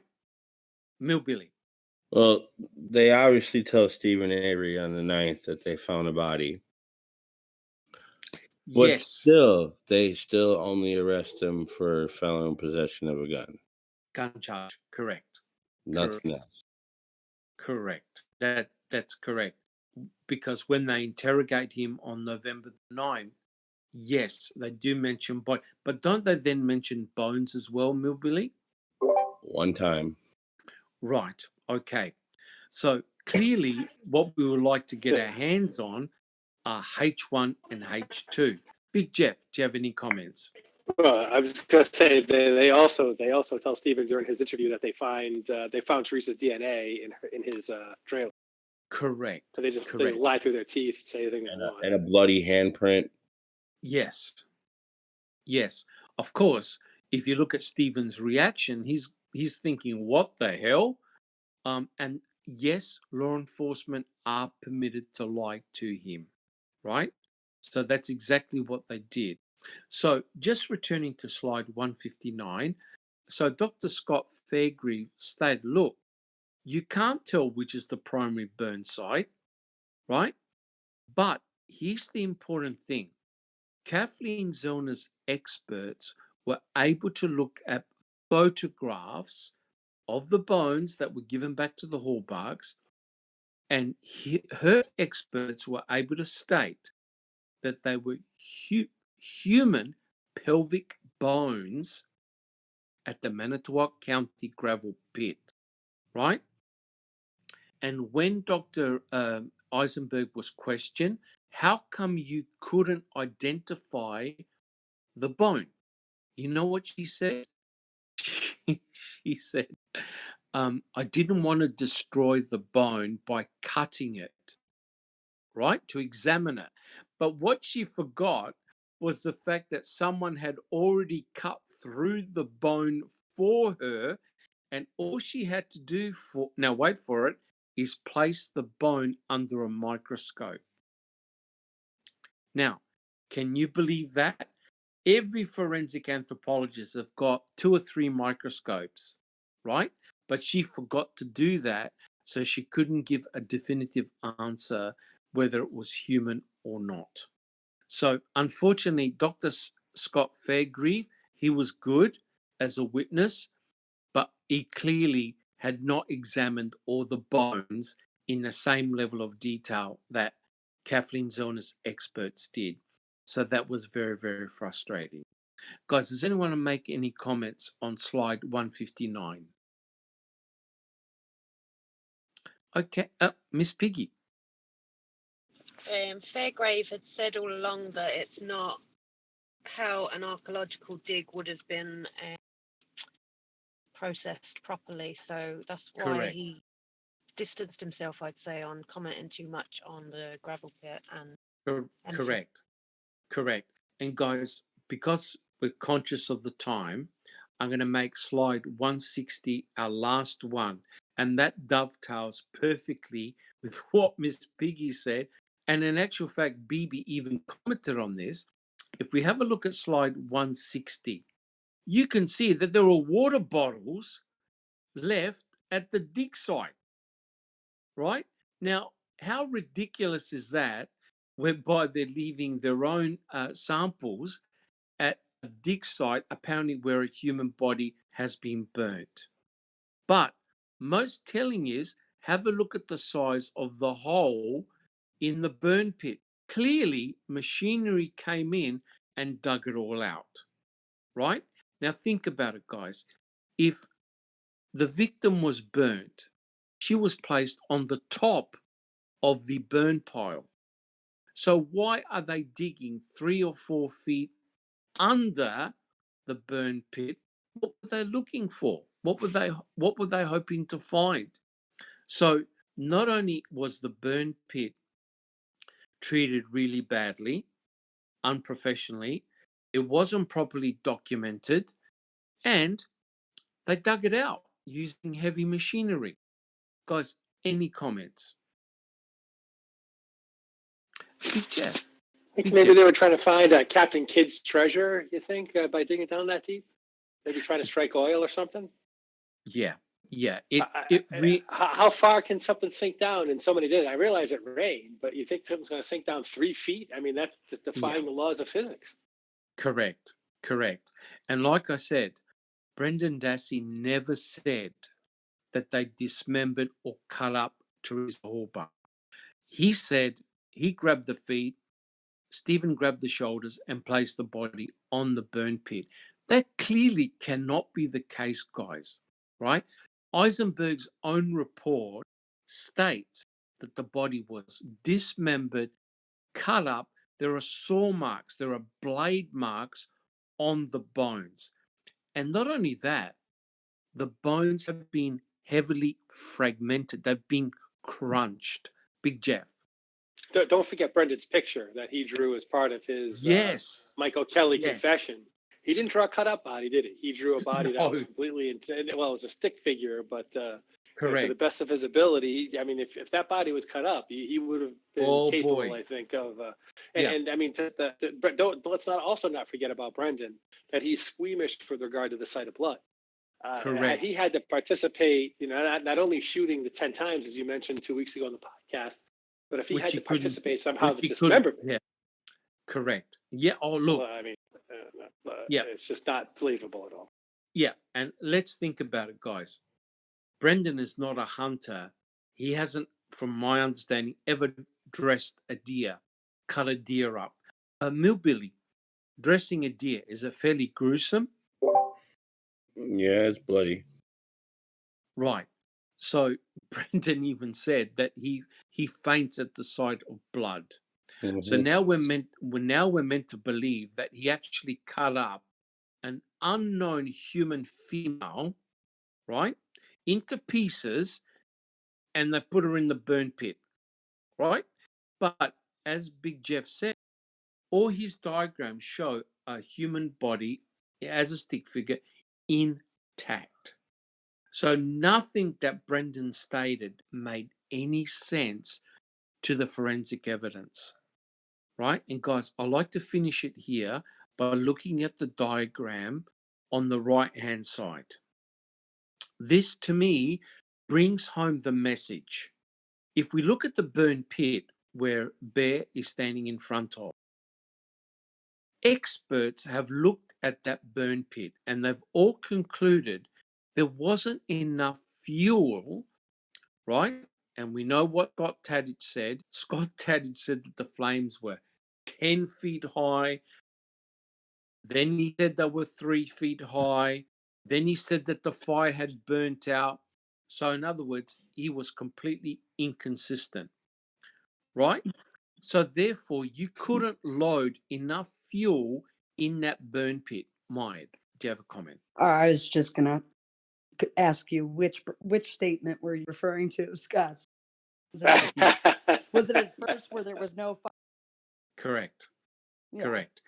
Clearly, what had happened, Maya, is that he was put under pressure by Kratz, right? So that burn, the flames got higher and higher and higher until Strang said to him, well, which statement is correct? Millbilly, do you have a comment? In December, Scott was there just to testify that there was a fire. Then his Yes. statement started to change. Correct.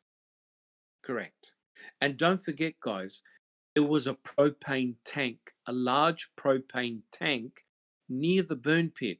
And Bear's, where Bear sleeps at night, was also near the burn pit. So if you've got 10-foot high flames, potentially you're going to burn his kennel and you're going to blow up the propane tank. Of course, none of that happened. Furthermore, if you burn a human body, it's going to create a distinctive odor. No one spoke of smelling a burning body, and firemen, first accident rescue teams have all commented, you'll never forget that smell, right? No one reported a smell like that. But here's where I want to finish. Well, poor Bear, that's not far from that chain. It wasn't all that long, and the dog Yeah. be singed. Correct. So the whole proviso, the whole story that the state is presenting is so ludicrous and laughable that people who've actually who witness cremation have all said there's no way a human body was cremated there, to the point that it resembled burnt bone fragments, right? You could burn a human body, but a human body is not going to walk and deposit specific bones in a burn barrel and specific bones in the Manitowoc County gravel pit, right? The whole thing, the whole situation is ludicrous. But here's what I want to finish the podcast on. If you have a look at the box of bones and you have a look at the bones that have just come from a crematorium, who would like to make a comment on comparing those bones? Kelly, do you have a comment about those bones? If you were to look at those bones between the box of bones and the bones that have just come from a crematorium, Bibi, would you like to make a comment? Yeah, those are the bones before they go through the grinder, the final grinder. Those. Correct. Yes. And they Correct. look very similar in size. And the only difference is the color, like something black has been burnt on top of these. They came Correct. from wherever they came from. Yes, Yeah. and don't The forget, ones on the left. Yeah. yes, and don't forget the ones on the left apparently were in dirt. Probably that explains their coloration, right? Or they were burned, Maybe something black and rubbery burnt possibly. on them. Yep. Yeah, they could have extra burned them a little, burned a mat out of the back of a car on them or something. I don't Correct. know. Correct. Because the mat is missing. The mat is missing from the back of the RAV4.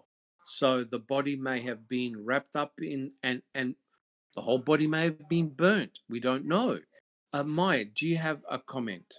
Well, What not only can you that, tell but us about if those we bones? look at the bones on the right, they're from a crematoriums in Yeah, all essence more sterile than correct. say a burn barrel that has had brush and food and deer parts and everything else Excellent. burned up in it. So the burn barrel in and of it is going to be more dirty than a More crematorium. dirty. Correct.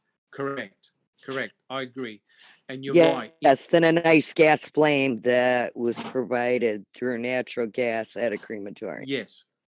Yes. The bones in the crematorium, they're very, very clean. They're white. Whereas the bones that are in the box, they look soiled, right? They look They look porcelain, like, though. yes, The crematorium ones look porcelain. correct. Because they can reach extremely high temperatures. Whereas the one, but you have to admit the degree of fragmentation is almost identical, right? Yeah, very similar. Very, very similar. Well which within means the that, realms of being done the same way. yes. So they've reached very, very high temperatures, temperatures that you're not going to normally expect in a burn pit, which is very, very interesting. So the whole scenario presented by the state, it holds no water. There's nothing to suggest that a human being was burnt in the burn pit. Now, of course, Kathleen Zellner, she's no dummy. She has gone through all of this. All she needs is her day in court. She's gonna rip the evidence to pieces. Only if they allow her to. So guys, we have gone for well over 2 hours. Do we have any last comments? Maya, do you have any comments? I would like to say that anybody out there listening, if you have a Twitter account, today we are trying to storm going out to Governor Evers to hashtag bring Brendan home. So if you get a chance, get on Twitter and hashtag the heck out of bring Brendan home so we can make that viral and hopefully bring attention to it and to Governor Evers. Fantastic. Thank you so much, Maya. And Miss Piggy, do you have a final comment? Yeah, no, I just wanted to add to that. We need to get it trending, the bring Brendan home, because it's just ridiculous now how long they've both been in prison, but Brendan certainly doesn't belong there. Yes. And hopefully, guys, by us doing the podcast, we can see now how ridiculous and ludicrous the state's case actually was against both Stephen and Brendan, because we're discussing it, we're presenting the facts. The facts, they speak for themselves, right? It's crazy. Bibi, do you have a final comment? No, not really. Just we'll be over at Discord for after the podcast, and everybody's more than Fantastic. welcome to join us there and voice. And Fantastic. yeah, that's about it. Thank you. Big Jeff, do you have a final comment? Come share your research with us. I really appreciated the audience interaction today. I think Linda Kay had some awesome comments, as well as Moving On. If that's our old friend Moving On, I hope he can join us in the chat afterwards. Fantastic. And it's not Kathleen Zellner that's trying to hide stuff. She's not out there saying, "Oh no, you can't look at this." I mean, I want you to look at everything, but not this. Right? It is the state that's saying, "Oh, the RAV, no way, you can't touch that. That's gone. Exactly. The phones, they're gone." Yes. H1 and Exactly. H2, oh no, that's being saved for trial. Yeah, Bobby don't put- Dassey's interview, that's all sealed up. No way. Yeah, Not even the Don't put light the from the blame on RAV. Kathleen. Yeah. correct. Not even the broken light from the RAV. The Correct. people who have things to hide don't have anything to hide. Don't continue to hide. Correct. Correct. Kelly, do you have any final comments? I'm not quite sure if Kelly's still there. Kelly, Yeah, I'll just that Stephen and Brennan are both innocent, and yeah, I agree with everything that everyone said. They're hiding it for the reasons, and that's just because they know that once Kathleen gets it into trial or an evidential hearing, game's over. They've lost, yeah, and they're trying to protect the conviction. protect. Absolutely, 100% agree with you. They're doing everything to protect the verdicts. That's what they're doing. Obfuscation. They're preventing Kathleen Zellner from presenting her case and her points across to a judge. Let's hope she can. Christy, do you have any final comments, especially in light of your research with the telephone calls? Don't Crash say it. wanted to make sure. And don't mention Jeff. Don't mention I'm Jeff. not. I just told Jeff earlier that's more appropriate for the Thursday podcast. I'll keep this one a little cleaner. Get I'll your keep this beeps one a ready. little cleaner. What I was Get your gonna beeps ready. say, what I was gonna say was, Kratz absolutely tried him in the media way before they got into the room, and Correct. members of the family point this out to him in phone calls. I mean, this was not in the United States of America. You're innocent until proven guilty, and that did not go down No. in Manitowoc, Wisconsin in 2005. It didn't go down in 1985, and it didn't go down again in 2005. He was guilty before they Yes. even arrested him. Yes. And just before you come in, Millbilly, both Christy and I have had the displeasure of reading Ken Kratz's book. And Ken Kratz, the only thing he regretted was doing the press conference. Right? Only the one. Only the Only- one. Not only anything the- else he said in the media. Only the Brendan press conference. I want to Why make would- that clear. Correct. Why would you Correct. guys even subject yourselves to that? I feel sorry. It took me 2 weeks and therapy sessions to get it out of my mind. But I read it before I knew better. Yes. Before I knew better. But what it was actually very important to read. All was. jokes aside, because it gave me an idea of how Ken Kratz worked, right, and his thinking. And there was nothing in his book that I learned was new. The only good thing was when he talked about Uyghur coming up to him, remember, really early on, saying, "You won't believe what just happened," right? So already they're accusing Stephen Avery before finding out any information, right? Millbilly, do you have a final comment? Yeah, listening to the jail calls, they used everything Stephen was saying against him. Yes, yes. And you And- can hear them having the same theories that we have. Yes, yes. And it's important to point out, Christy discovered in one of the calls that Stephen made the comment that he sweated during sex. Lo and behold, how many times do we hear the word sweat in the press conference by Ken Kratz? About 10 or 12 times. And I'm thinking to myself, wait a minute, where did Ken Kratz actually get this notion of Stephen Avery was sweating? Bingo. Ken Kratz was listening into the calls, no doubt, and he's building up a profile of Stephen Avery. And I don't think, I hate to mention this, I don't think his conversations with Debbie helped him at all. Would you agree, Christy? Ew. No, not at No. all. I totally understand where Kratz comes up with sex crazed Stephen Avery, except it wasn't sex crazed Stephen Avery. It was No. it was Correct. Debbie. It was Debbie. Correct. Lucky Debbie wasn't on trial because she would have been put in prison for 500 years. It's No still like, what kidding. the Oh hell? my god. You know, did Debbie do it? Did Debbie set Stephen? There's a new theory. Did Debbie do it? Because she I don't literally know. comes There out was of a nowhere. picture. There's and a picture she's- of her sitting there looking over on, or to the other side of the courtroom, a big old smile on her face. With a smile, yes. With a She's not. smile. Her elevator does not go to the top floor. For those that want to know, since you mentioned the call, Stephen mentioned sweating during sex in call 172. Right. Okay. Now, don't forget, guys, that it was more than a year before they went to trial. So Ken had plenty of time to listen to all the calls. And we know they were listening in because Uyghur and Baldwin presented a call to Jody and it involved Debbie. Right. So you know that they were using them against the family, right? We know that they were listening in. Millbilly. We don't have that whole interview either. Every other interview we see with everybody else, we see them walk into the room. Right. The video starts with them already discussing. We don't see the part where they show Jody the letter. Right.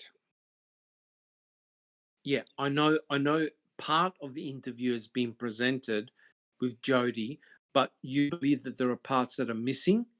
Yeah. Right. Yeah, it's about right. That is about right. Thank you, Millbilly. Miss Piggy, do you have a final comment? I just want to thank everyone, all the researchers that are on Twitter and YouTube, and all the hard work that everyone does for these podcasts, because without everyone working together, yes, Stephen Avery is going to be stuck where he is for the rest of his life. So he needs people to back him. He needs to be believed, because it's gone past ridiculous now at this stage. But thank you to everyone. Well, no, thank you, Miss Piggy, for your input and for coming on our podcast. We appreciate that. And also, of course, Myed. Please check out Maya's YouTube channel. Thank you guys for having me. Oh, pleasure. Who's done excellent research. And guys, I'd like to conclude here. I think we only did how many slides this time, BB? I think 5 at best. 5. Hey, that was more than 2 weeks ago. Yeah. You rushed us on that one slide too. I like to highlight. Yeah. That's true. Well, look, guys, I'd like to thank you all very much. Thank you to the panel. And of course, we all thank our listeners, our supporters. If you like what we do, please subscribe to our Foul Play channel. We have lots of discussions back on Discord that you're most welcome to join in. Please ask questions. We try and answer them. No one is an expert in this whole case. This case is too big. So hopefully between us and others, we'll be able to answer all your questions. Thank you very much, guys. BB, do you have a final comment? Have a good weekend. Enjoy your weekend. Lovely. Thank you very much, guys. I appreciate it very much. And hopefully we'll catch you all next week. Thank you, guys. Thank Bye-bye. you, Dr. Sitwin. Bye, everybody. Bye, guys. Bye, everybody.